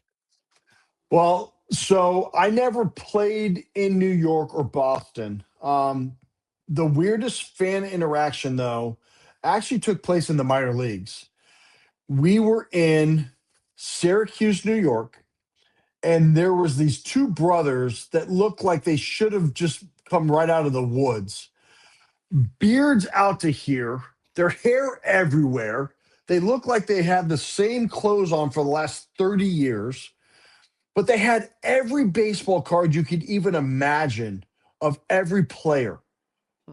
And so they were brothers. Like they walk up to you, before the game or after the game, and they're asking you to sign all these cards. And for me, if I was pitching that day, I never signed cards until after the game. But if I wasn't pitching that day, I would limit my card signing to 2 like older people, whether it was two adults, and then I would do between 10 and 15 kids. I always made it a point to make sure that I was always signing stuff for the kids. But those are the 2 brothers that I signed for that day. I signed a couple cards for each of them. But after that interaction, then they came to Pawtucket, then they came to Buffalo. Then they came to Norfolk. And I was just like, oh, my God. So, like, you're interacting with these guys. And like I said, they look like they should have been in the woods and just living out of a shack. But they were actually nice. What do you think about like grown ass men coming up with, looking for autographs? Do you think that they're going to try to hawk it online, or do you think it's weird? So what I learned, you are correct. A lot of times, when they're getting autographs, they're looking to make some money off of it, right? They're looking to put it on eBay or marketplace or whatever it is. So I always did with the adults. I would say, "Hey, what's your name?" I'd introduce I'd be like, "Hey, I'm Jason," introduce myself, and they tell me their name, and I would sign on there, "Best wishes, Joe," you know, and then sign my name. So then you wouldn't be able to sell it to anybody because it would be personalized. And I Mm, was like, number one, I'm eliminating them being able to do any of that stuff. But number two, I'm making it more personal for them, so they'll right. always remember that moment. Yep. Yeah, I met Matt Williams one time, and Matt Williams was a friggin' stud. And I had a ball with me, and I said, "Hey Matt, can I get you to sign my ball?" And he's like, "Yeah." I said, "Can you make it out to Joe?" And he says to me, he's like, "It's not going to be worth anything, right?" I'm like, "I don't plan on selling it." So, but then once I got older, I stopped. I'm not autograph guy. I would take my son so he could get the autographs. But Sure. when you're 6'4" and 200 pounds, I told my son, I said, "You're not that cute little kid anymore."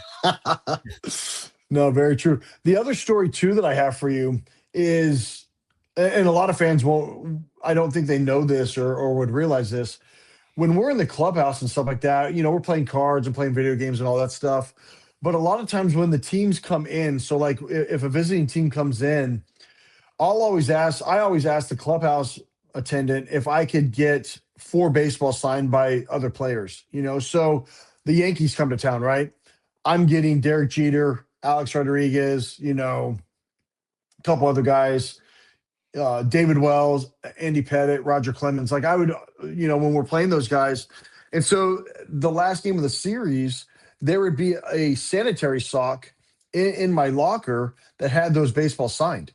Hmm. And so typically, something like that, you're getting stuff done.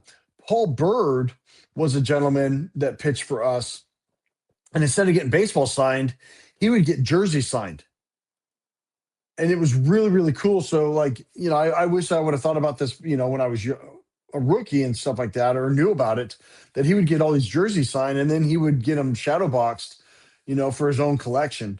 But I was Yeah. just like, man, that's really cool. So I probably got, I don't know, 200 baseballs signed by all different players from the different teams that we faced. Right. You got Jeter and Yeah, so I've got, Rocket. so we faced, I've got Jeter, I've got Clemens, I've got A-Rod, I've got Manny Ramirez, I've got David Ortiz, I've got Nomar. I've got Nomar on a ball and a bat that, that says to Jason. And it's not the bat that he hit the home run with, but it was one of his bats, and I was like, hey, could you just put to Jason, and you're the one that hit the home run off of me last night. But yeah, like even like Texas, we went down to Texas in Arlington.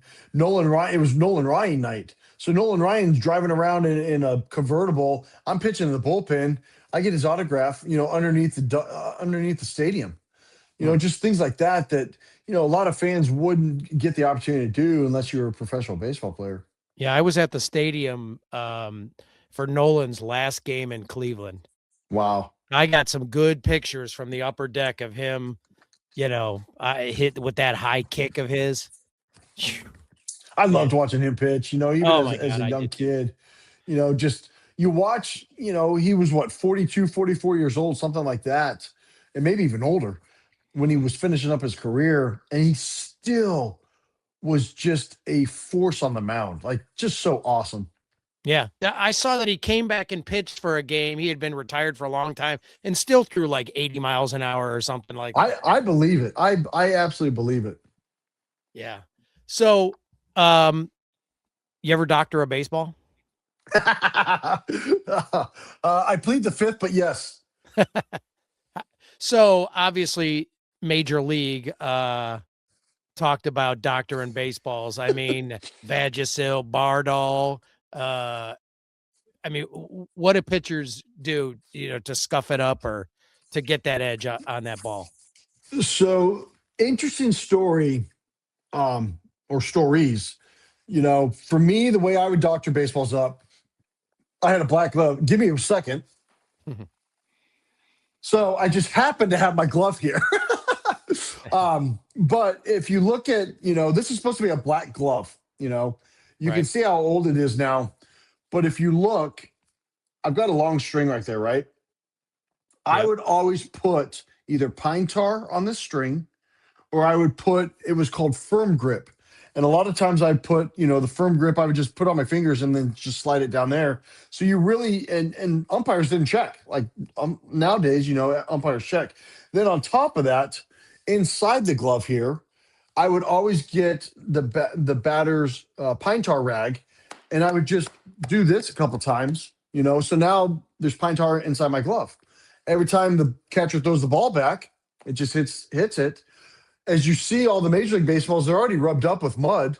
So even if there's just a little bit of tackiness on it, you're going to get good movement. What I will tell you, I did it more so in the early part of the season, so like April, early May, when it was cold outside, just honestly to get a better grip of the baseball. As I played later in my career and I wasn't throwing as hard, I would use it more to manipulate it. And it was, pine tar or firm grip. And the cool thing about it, our trainers had firm grip with them. So I Hmm. would always go in there, go to the training room, get it, rub it on my glove, and call it a day. Um, the other thing that I would use, and I did this always, and I didn't even think about this, but I chewed bubble gum every game that I started. So I'd have two pieces of bubble gum in my back right pocket as like superstitious, and then I would chew two pieces of bubble gum always. And when you're warming up, you chew that bubble gum and it's real sticky and tacky. So I'm just always, doing that to my fingers from my lip or from my tongue. And sure enough, you touch your two fingers and your thumb, and it's so sticky. So there was always things like that. I really didn't pay attention much to what other guys did, but I mean, those are things that I would use. Now, is that something that you and the catcher would talk about, where he would know, or try to no? No, nope, nobody ever knew what I did. I never, made it known or public. It was just things that were part of the game. I mean, the same thing. Guys took steroids, right? I mean, we all know that. It was very prevalent during the time that I played. Um, but Yeah. nobody What do you talked think? about it. What do you think about that? You think? I mean, for me, it was part of the game. Whether we like it or not, guys did it, and it was not illegal in Major League Baseball. You Yes, think was it they should be allowed illegal? in the Hall of Fame? I mean, yeah, because that stipulation there, if it was illegal, then yes, 100%. And they're taking it and they get busted, then no. But the thing I look at is that everybody did it. There wasn't, I mean, no, I didn't do it. I was not part of that group. I, never even thought twice about doing it. I knew that, if I stayed clean and I worked hard, that I would be fortunate enough to be able to be successful. Um, but when I look at it, you know, again, Rafael Palmeiro, Jose Canseco, Mark McGuire, Sammy Sammy Sosa, Sosa, like all those Roger guys, Clemens.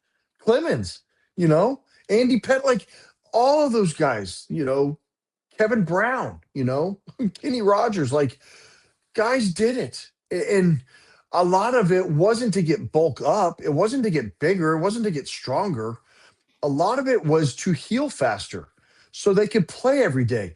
Roger Clemens, point blank, was like, I took this, not he never said it live, but he's like, I took it so I could heal, so I could recover quicker.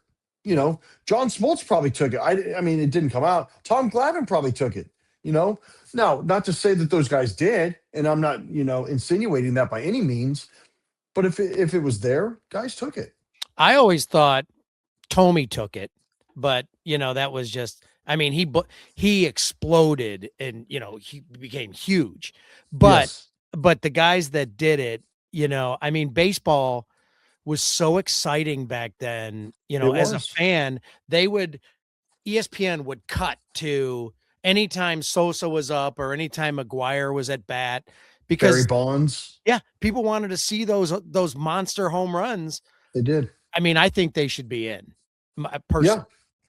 yeah, and like I said, and if if there was a stipulation and they said steroids are illegal if you use them and you get caught, or if you get caught after the fact, and you put up all these, ridiculous numbers, then no, you shouldn't. But they didn't get, I mean, they didn't get tested back then.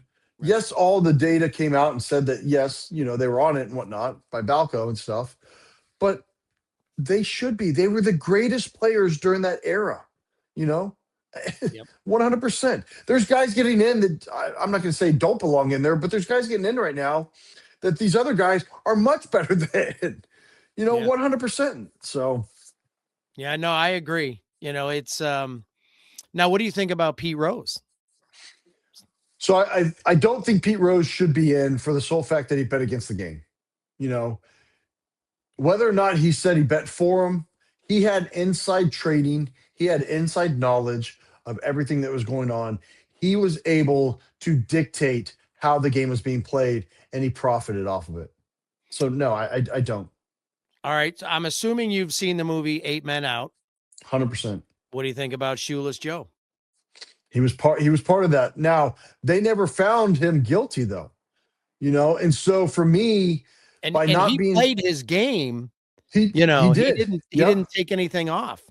No. When you look at him, one of the greatest players of all time, like no ifs, ands, or buts. And by not getting caught, the thing that sucks for him is that he was associated with that team. Yep. That's where he's held accountable, right? Like all these other guys blew the game, they threw the game. He didn't. I mean, you go back and look at his numbers, like you said, they didn't falter, they didn't fall off. He did what he was supposed to do. But because of that, do I think he should be in all day long? He didn't get caught. He wasn't found guilty of the actions that were presented. He just took the money. Yeah. So being associated with gamblers, Yep. even though he played the game, but Correct. yeah, I think they should put him in. So what other tricks do pitchers use that maybe we don't know about? So a lot of times, I don't know how it goes now because I haven't been close enough to the field of late. I will tell you though, our catchers were our best friend.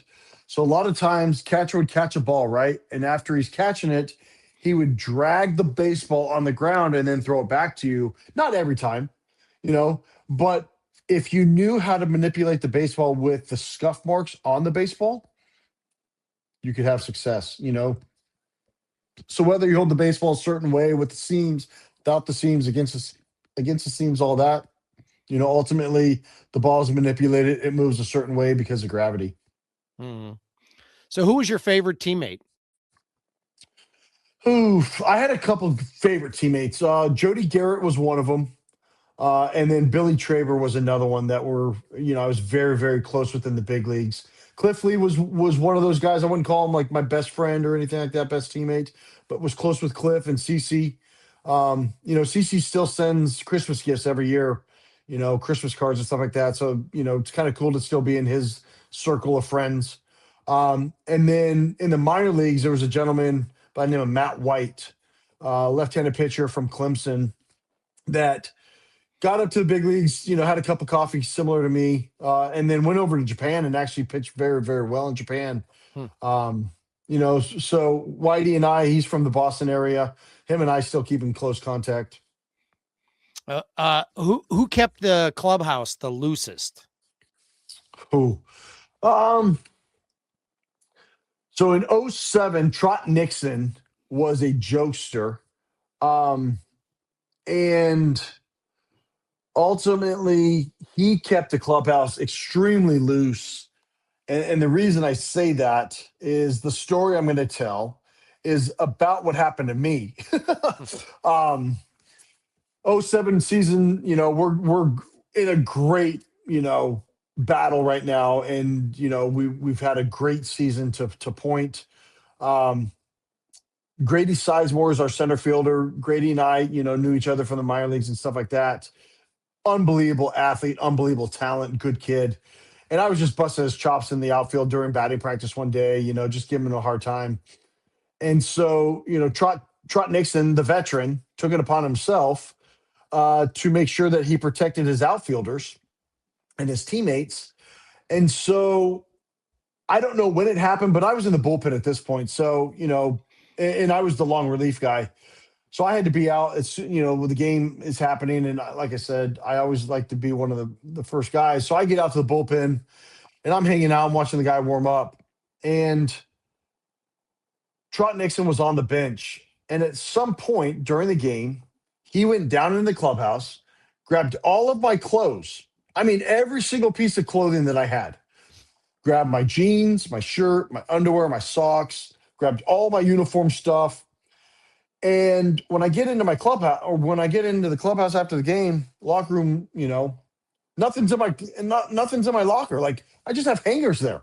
I'm like, what the heck happened? Like, what the heck happened?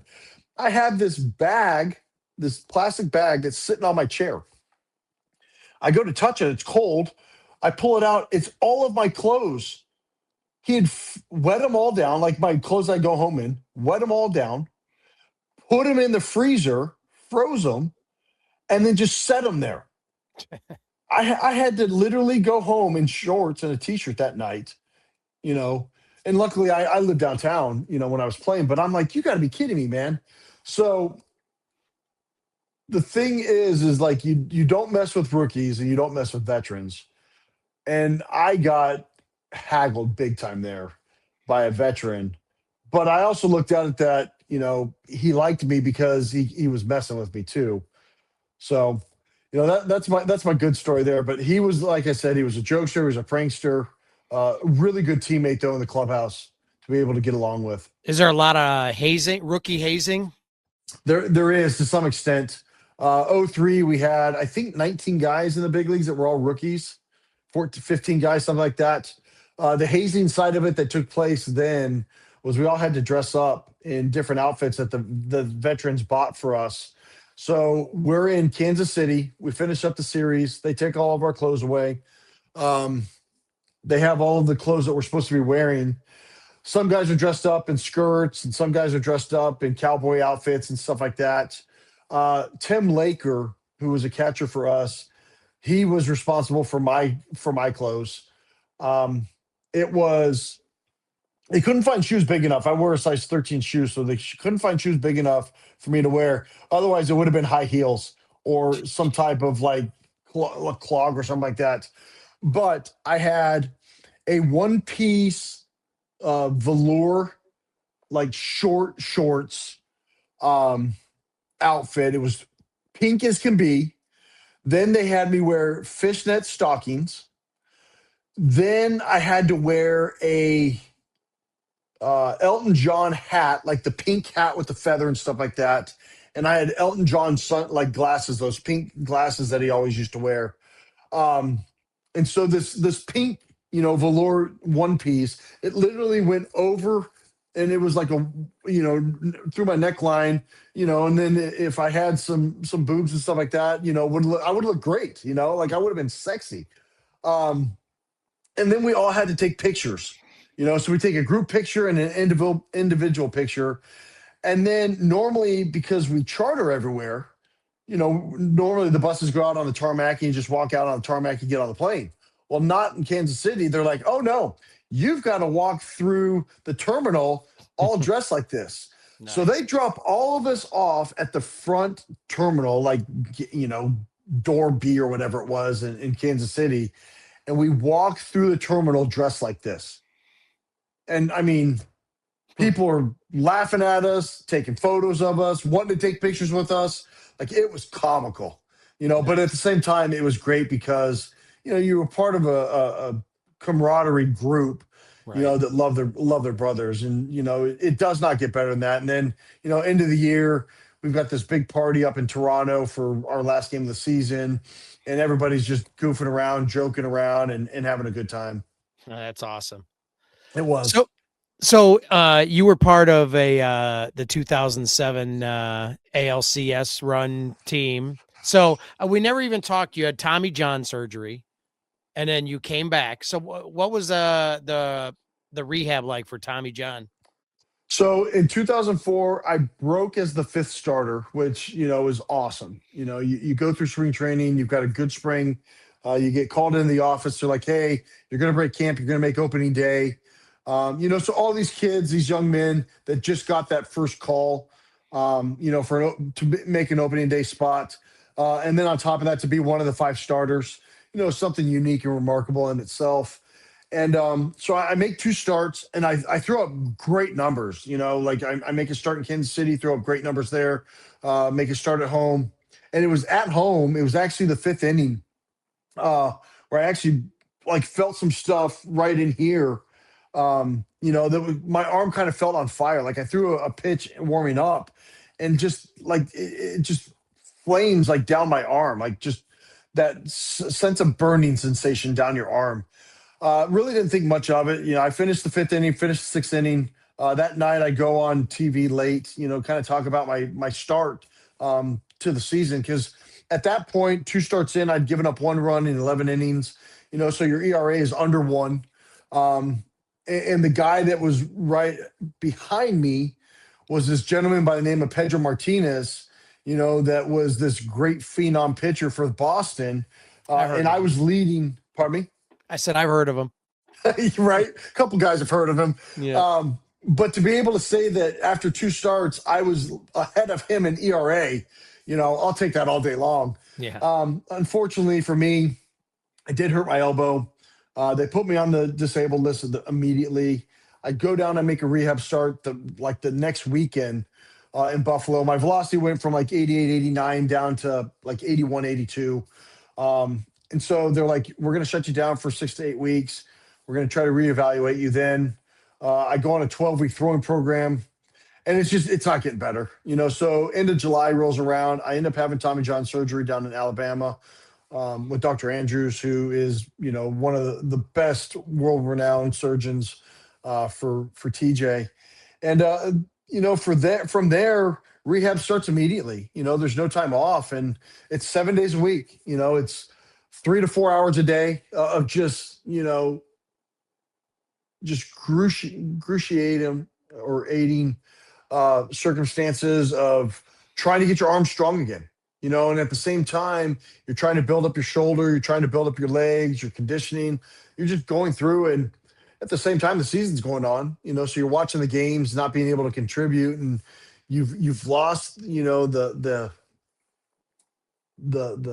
situation of being part of that team, being in the clubhouse, because if the rehab guys have to be there in the morning, so you're not there at the nighttime, hanging out, developing that bond with your boys, and it was a tough road. So 04 was tough. 05, I was down in Florida the whole time rehabbing. I get back, I start making my comeback throws in 05. I pitch in Double-A, I pitch in Triple-A. Then in 06 rolls around, I pitch all of 06 in AAA. I put up good numbers again in 06. And then 07 rolls around. I start out in Buffalo, and I get off to a really good start, and I'm healthy. And then I get hurt. It wasn't that I got hurt. I had some scar tissue break in my elbow. So I thought that I blew my elbow out again, and I didn't, but it was just the scar tissue breaking. And so they kind of shut me down for like 4 weeks, and I get back to doing my thing again.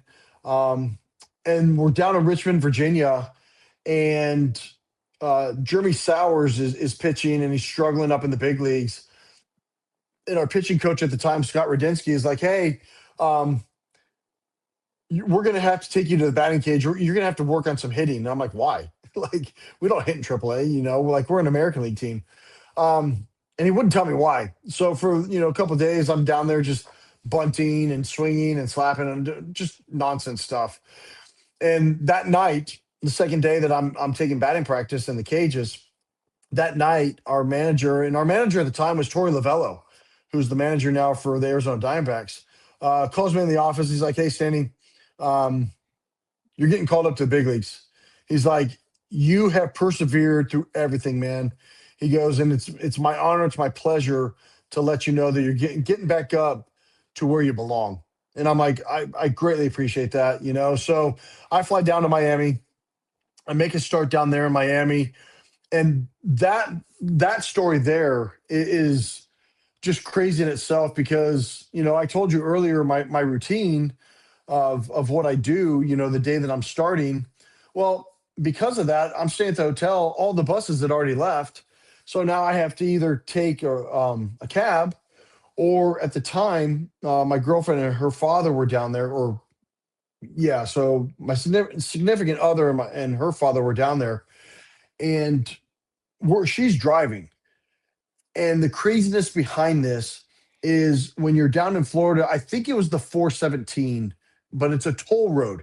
There's no exits other than you have an exit, and then maybe like 5, 10 miles down the road, then you have another exit. It's not like every mile you have an exit or every couple miles you have an exit. So we get on the toll road and we miss the exit. So now I'm freaking out because I'm like, it's rush hour. I've got to be there. Like, this is messing up my routine. Now I'm going to be pushed and pressed to get there on time, to get dressed and do all my stuff that I normally do. Finally, I get a hold of the traveling secretary. We finally get to the stadium. They get me in there. It's about 5:15, 5:30 by the time we get there. Game's at 7 o'clock. And normally I get there about 4 o'clock. So I'm about an hour, 15, hour and a half behind schedule of what I would normally be doing. Like at this point, I've already, got my shorts on, my t-shirt on and stuff like that. I'm already going through my pre-rituals of my meditation, my stretching, my bike rides and all that. Well, I push it. Like I get in there, I get everything unloaded, boom, boom, boom, put it all on, go meditate as best as I can, because my head is still spinning, my heart's still racing.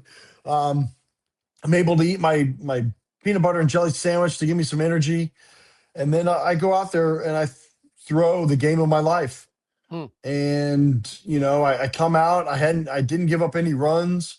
We win the game 3-2. It was the first time. It was the first time in 10 years that the team had been back from the Marlins, because it was the 10-year anniversary of when they won the World Series against the Indians. So it was that World Series night. So just everything just had come to a head of the rehab side of it, the downs, the ups, the sweat, the blood, all of that stuff finally came, and I got the win, on my first start back from having Tommy John. Nice. How did it feel? Oh, absolutely amazing. Those beers were tasting so good that night. That's awesome. So in '07, it was a big season for the team. It was. For me, I took my daughter to her first Indians game. So she was 4 and got a ball. We still have it. A friend of mine that I actually played, the guy I went and we went to the Field of Dreams. He was a cop on the Indians third base line, and Okay. we got to sit down by next to him, and the ball boy brought her a ball. Um, the bug game. Were you there for the bug game I with was. Jabba Chamberlain, That was Yankees? against the Yankees. Yeah. Yeah, That was insane because Foster Carmona was pitching for us. Um, it was Fausto. absolutely nuts, and like you're sitting there, like, so you take batting practice, everything's fine, it's status quo. Like you'll see a couple midges here and there and things like that, but nothing like nothing crazy. And then all of a sudden, sun goes down, right? Gets a little cooler, and then they're everywhere. And because both of those guys were so sweaty, Jabba's trying to shake him off with his hat and everything else. And Foster didn't care. I mean, he was used to it. He was accustomed to these bugs, being from Latin America. But they're all up on the top row, and they're all getting caught up in the nets and stuff like that. I mean, it was a different night, Isn't and that just a different insane? different atmosphere for that game. Yes. It was like biblical. I thought the world was about to end. But Right. that was an amazing season. I was at one of the games against the Yankees. To go to an ALCS was friggin' amazing. As a fan, again, I can't imagine what it must be like for, you guys, but that was amazing for Cleveland, for fans, because we don't have a lot to cheer about, but that was one of them that was pretty special. No, it really was. I mean, you know, '03 we lost over 100 games. We had a lot of young players, a lot of good young players. And Mhm. then, 3 years later, 4 years later, now all of a sudden, we're one game away from the World Series with that same group. Yeah. And they added a couple pieces here and there, but for the most part, it was the same core group of guys. And just to be a part of that group, to contribute in some way. I made two starts that season. I made, the start against Miami and then the next start against Philly at home. And that's when Ryan Howard hit that bomb. Mhm. But then Jake Westbrook came back off the DL. And so I got bumped to the bullpen. But to be able to be part of that, and, the craziness too is myself and Cliff Lee, neither one of us were on the playoff roster.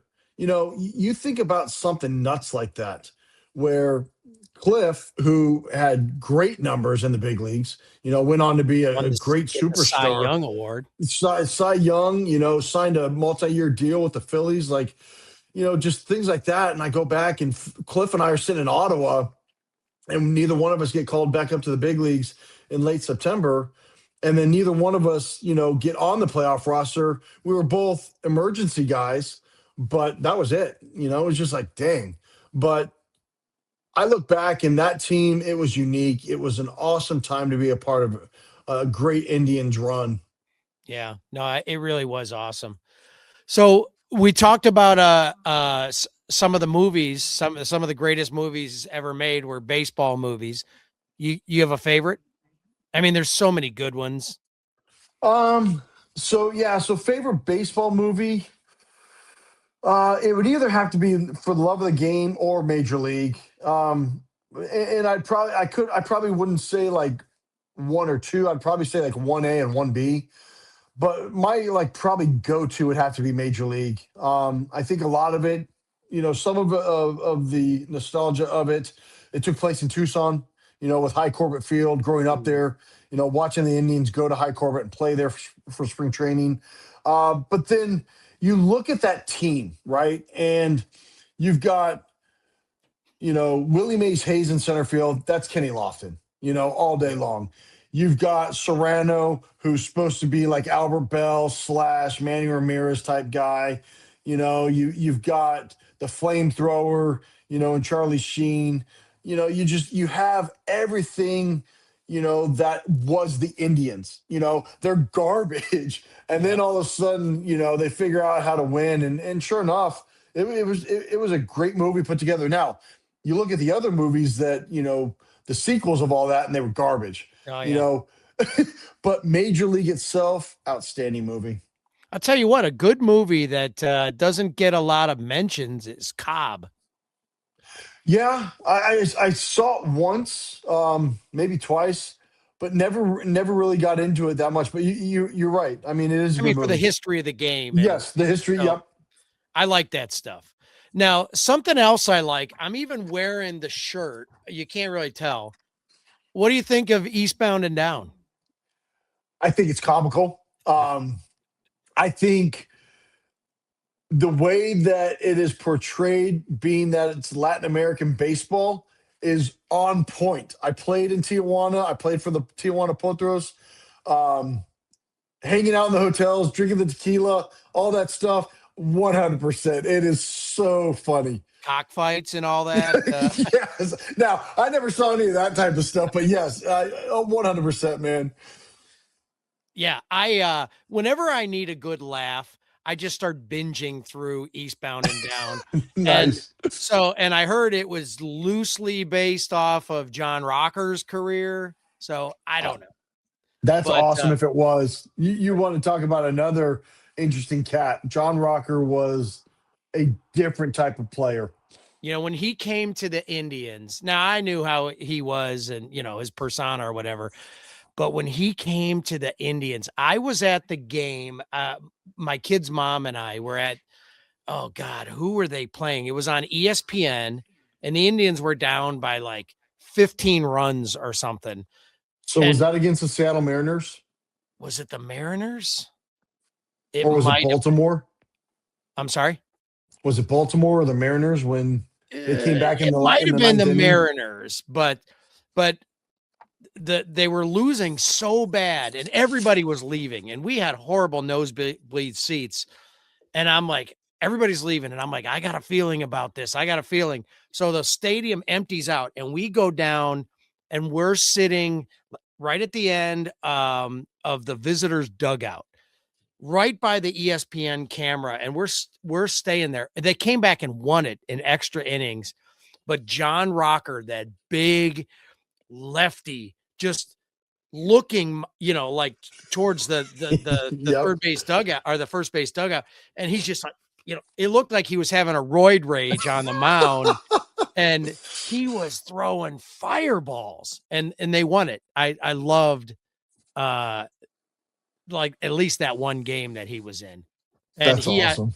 he actually was in a restaurant where she was, my kid's mom. So she calls me and she knew that I loved John Rocker on the team. She's like, "Hey, John Rocker's here at the restaurant." And I'm like, "I'll be there in 20 minutes. Stall him."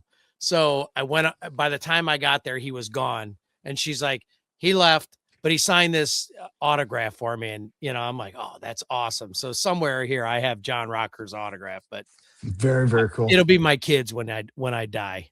That's awesome. So I got a couple of, I thought it might do a fun rapid fire thing. So first thing that comes to mind, fastball or breaking ball, Fastball. strikeout or double play, Double play. day game or night game, Night game. home crowd or silencing a road crowd. Silencing a road crowd. And, well, we already talked about it, but rookie hazing, yes or no? Yes. All day long. So, years ago, I was in my 40s. A buddy of mine asked me if I wanted to play in an adult baseball league. And I thought it was like guys like you that still were playing that. And so I used to always want to play, but I was like, nah, I'm not doing that. I'm not playing against, these stud ex-college, ex-pro players. Well, I eventually did it. And because Field of Dreams was my favorite movie, I'd never done this in my life. So I signed up to play for the Greater Cleveland Adult Baseball League. Okay. And I tell the guy that runs the team, I said, "Hey, I've always wanted to try to play catcher." He's like, "You any good?" I said, "I've never even worn the equipment." Now, granted, I hadn't played since I was younger. So he's like, "All right, you can catch this weekend against the best team in the league." Ironically, the Cubs. So, I bought all the gear and I played and I wasn't a liability. And I'm like, "Hey, I like this catcher thing." I played 10 years in the Greater Cleveland Adult Baseball League as a catcher. And eventually I got pretty good for an old guy. Did you ever think after your career was done, you know what? I want to get in a league and I want to smoke guys like the guy you're talking to right now. Did you ever think about doing that? Because there were ex minor league guys in that league and, ex college players. Did you ever think about ever doing something like that? Or are you just like, I'm a pro, I'm done? So the funny thing is exactly what you just said. I always said, with me being a pro, why would I want to get back into competitive baseball unless there was something on the line for it? Mhm. Now, with that being said, over the last 12 months, a buddy of mine has reached out to me and he's like, "Will you please play with me? Will you please play on our team?" Mhm. And I'm like, "No, I won't." "Well, you don't have to show up every day. Just show up to these certain games." And I'm like, I really don't want to. Like, it's not fun. And so my buddy's like, "You need to do this." More so for us to say that we've got a former major league guy on our team. But do you know how many guys you'll make smile because you're on the mound facing them and how ecstatic they can go back and tell somebody that they face a major leaguer or former major leaguer? I'm like, "All right, fine. I'll pitch one game for you. That's it." So last summer, I threw one game and I did okay. But I mean, when I say okay, I didn't strike everybody out. All right. A couple guys got some hits off me and whatnot. I walked the Did you throw guy. some BP or were you actually trying to? No, I was trying to get guys out. I let it eat, and there were certain guys that the ball would already be in the glove, and then they're like, "Oh, should I swing now?" So it was kind of comical. So I finished that game, And then my buddy was like, look, man, we're facing a good young team that has a lot of good hitters. If you pitch, we can beat them. I'm like, well, I was like, okay, fair enough. So I pitched this one game, and sure enough, they had two young guys or three young guys that could swing it. Like they were strong and everything. And I gave up one or two hits, but I struck out like 14 or 15 guys. And these two or three guys did not even touch the baseball, that were all studs. They all led the league in home runs and stuff like that. And then the best part about it, after the game, their manager was complaining to the umpire that I was too young to be pitching. Hmm. And so it's a 50 and over league.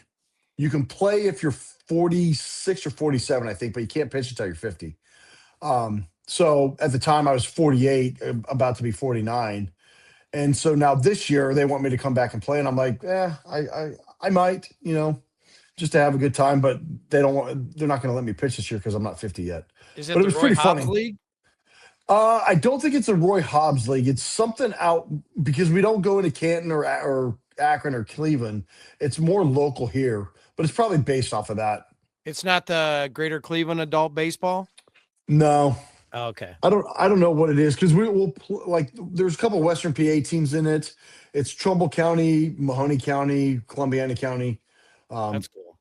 yeah, but I mean, it was fun, and then I'm talking shop with the guys on the team, and then talking to guys afterwards with other teams. It was fine, Yeah.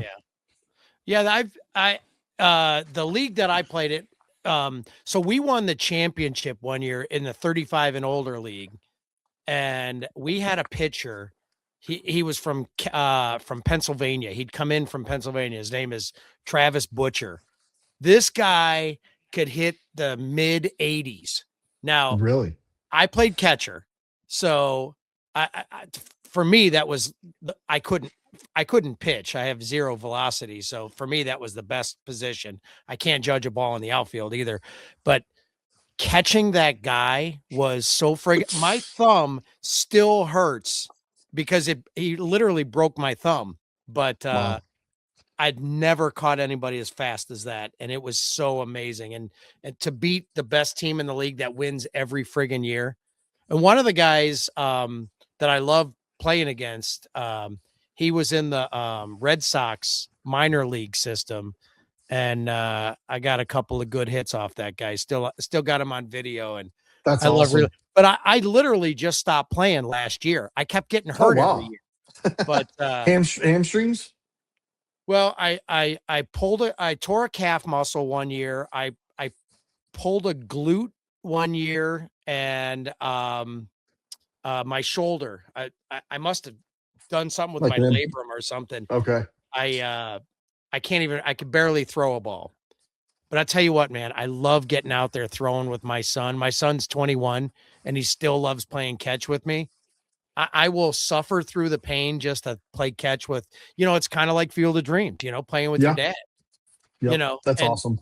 I love it. Now, does your son want to play with you? He does. So yeah, so he still plays baseball right now. He's 12. Season's just getting ready to kick off. We were actually before my daughter's softball game today. We were out on the field throwing. He threw his flat ground work today, and he hit. And I mean, it's fun. It's fun to watch him play because I look at him at 12 and where he is compared to where I was at 12. I mean, he just does laps around me right now. He throws harder than I do. He has better idea. I like great baseball IQ. Mhm. But then when he plays the field, like he just looks natural. He plays shortstop, he plays second base, he can play third base, he catches, he plays center field.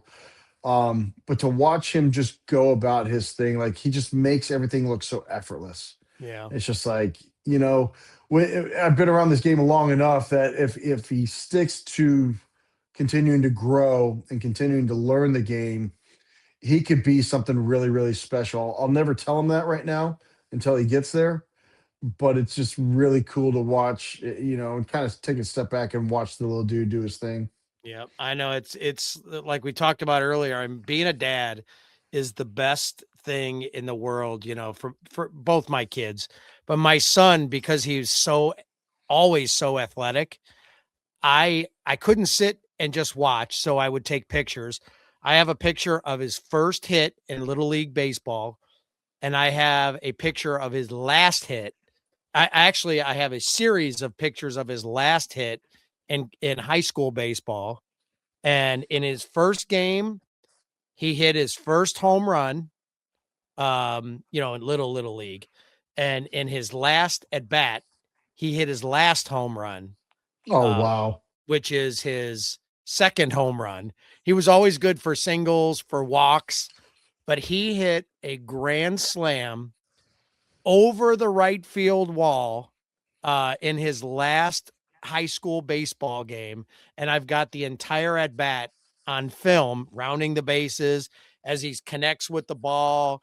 And it was so amazing as a dad to to to be there and also to get those pictures. But the funny thing about that, so in my baseball league, it's a wood bat league, and all season long, my son's using my wood bat. And so for his last at bat, he only got maybe a couple of little dinky hits in the game. And I told him he's in the on deck circle. And I said to him, I said, "Hey, buddy, maybe you don't have the pipes to use that bat. Why don't you switch to an aluminum bat?" He's like, "No, Dad, I got this." And when he hit that ball, he hits left-handed. When he hit that ball over that right field fence, I'm telling you, it was the most amazing thing. As a dad, obviously it's exciting. So, That's awesome. That's awesome, though. Like oh my God, that's a unbelievable story to say. Your last at bat. This is what you do. I mean, that's sweet. a grand slam, I mean, I couldn't believe how far it was. He cleared the fence, he cleared the street across the street and hit some cars in a parking lot. So, yeah, Wow. but I taught, just for me, I taught him baseball. I taught him how to hit. I taught him how to do. I'm not that guy that thinks my kid's the greatest at everything, but in baseball on his teams, he was always the best at whatever position he played. And he couldn't play them all, but he caught, he pitched, he played first base, and it was amazing for me. So Very good. That's being a sweet. dad, I love it. Heck yeah. So, all right, a couple more questions, and then I'll let you go because you've already been on here over 2 hours. Nice. What do you think of the Trevor Bauer thing? You think he deserved to be blackballed? No, not a real big fan of Trevor Bauer. Just by his antics Right. as a baseball player. We talk about the cockiness and things like that. I think if he would have stayed more humble and grounded, I don't think he would have been blackballed. But I think with all the baggage that he carried around with him, Mhm. from throwing the ball over the fence right here in Cleveland, to just really being vocal about so many things. The unfortunate part, though, is he was found not guilty. We come to find out that she made all this up, just to honestly blackball or blackmail him, into certain things. That's got to be Um, so common in professional sports. yeah, very, very much so. And you look back, it's sad because the kid is so talented. Has so much to offer, so many teams, but no team wants to take that risk again. I'm so And shocked. he did it to himself. Yeah. Yep. So, it's going to sound like a stupid question, but it really is serious. So when a pitcher is losing their velocity, or, it's getting close to the end, why don't pitchers learn the knuckleball? No, and I Um, mean, I know it sounds like a stupid question, but when there were guys like Tim Wakefield and Necro and I mean, is it really that hard, or does a pitcher just say, "No, I'm not doing that stupid pitch"? I don't think enough of us took the time to learn how to throw it. Because you think about those guys that you mentioned right there. I mean, they were in a class by themselves. Wakefield was unbelievable. Oh, I You know. know, Phil Necro allowed him to carry on his career, late. R.A. Dickey, I think, is a unique guy that stands out because his knuckleball was in the like low 80s, upper 70s, low 80s, which is Hmm. almost unheard of. But guys couldn't hit it. That's moving. Um, it is. It's moving velocity wise, but then to have no rotation on the ball or very minimal rotation on the ball is impressive and insane at the same time. I always tried to just mess around, just goofing around with it. I didn't have long enough fingernails to be able to dig down into the seams, nor did I ever really figure out how to flick it, to make it dance like that. But like I said, I also didn't give it a fair shake either. I Yeah. think looking back now, if, let's say the tail end of my career is, oh 07, oh 08, oh 09, if I know that I'm at the tail end of my career, I would have easily probably tried to learn during a whole offseason, maybe reach out to R.A. Dickey or Wakefield or somebody that had a really good knuckleball and been like, hey, teach me how to throw a knuckleball because there's never been a left-handed knuckleball pitcher. Hmm. Yeah, I've always wondered that though, and obviously I'd never asked a former major league pitcher, but I always thought, why don't they just throw the knuckleball? But um, so all right, so last thing, let's talk about your foundation. One of the things that really made me want to talk to you was what you're doing for veterans. As a veteran myself, I have a soft spot for my fellow veterans and also for people that care enough to want to do things for veterans. Tell me about what you do. So I've been in the nonprofit sector since 2012. It started off where I opened up SBA Aces Incorporated, which was a travel baseball organization to help youth athletes, inner city athletes, kids that, yeah, maybe didn't have the financial resources to be able to play travel baseball, but loved the game. So I was trying to use my platform, that was given to me to be able to carry the torch on to the next kids. And we established ourselves very well. We were in existence up until 2 years ago. And during that time, I met another gentleman and his son, started teaching lessons to him. He started a foundation that focused on veterans and first responders and, loved every moment about it. And his son was a very good college baseball player, became a police officer. And then unfortunately, we didn't see eye to eye, when it was all said and done at the end of it. And, it kind of morphed into my love and passion for wanting to give back and help. And so my girlfriend and I, we sat down after we were both let go by this other foundation and came up with Frontline to Field. And our daily grind is nothing compared to what our veterans and first responders and active military have to go through, with their livelihood.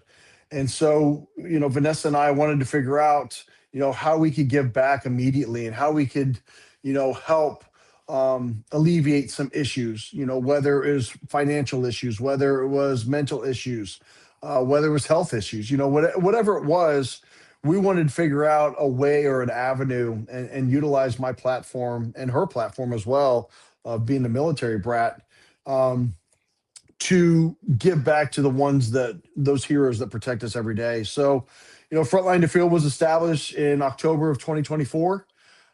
Immediately, our first mission trip was to go down to North Carolina and Tennessee and help our responder families down there. And we took a minivan loaded with goods and services and unloaded it. We had,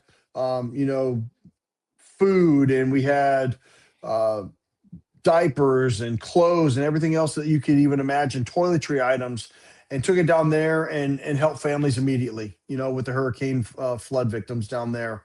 And from there, we just took it and just ran with it. And since then, we've been able to help a number of families, with active military veteran families, with non-therapeutic healing, so equine therapy, fishing charters, golf outings, youth baseball clinics for their kids, things like that. Like, we just look at it that there's another avenue out there, that if there's a struggling family, we're here to help as much as we can. And that's, where Frontline to Field comes in, and our mission, we stand strong and firm with being able to give back as much as we can every day. That's awesome. Well, I promised you, if for you have a golf outing coming up, I'll donate a raffle item. So every penny can go towards the organization. Thank So you. whatever you need from me on my end, I'd be happy to help you guys out any way I can. But I want people to look you up, and how can people find what you do? You have a So website? our website is frontline2field.org. So it's frontline-to-field.org. We are also on Facebook heavily. We're on LinkedIn. We're on Instagram. We're on X. The cool thing about it too, like our program, so we outsource every program that we give back to, and we don't tell our heroes what they need.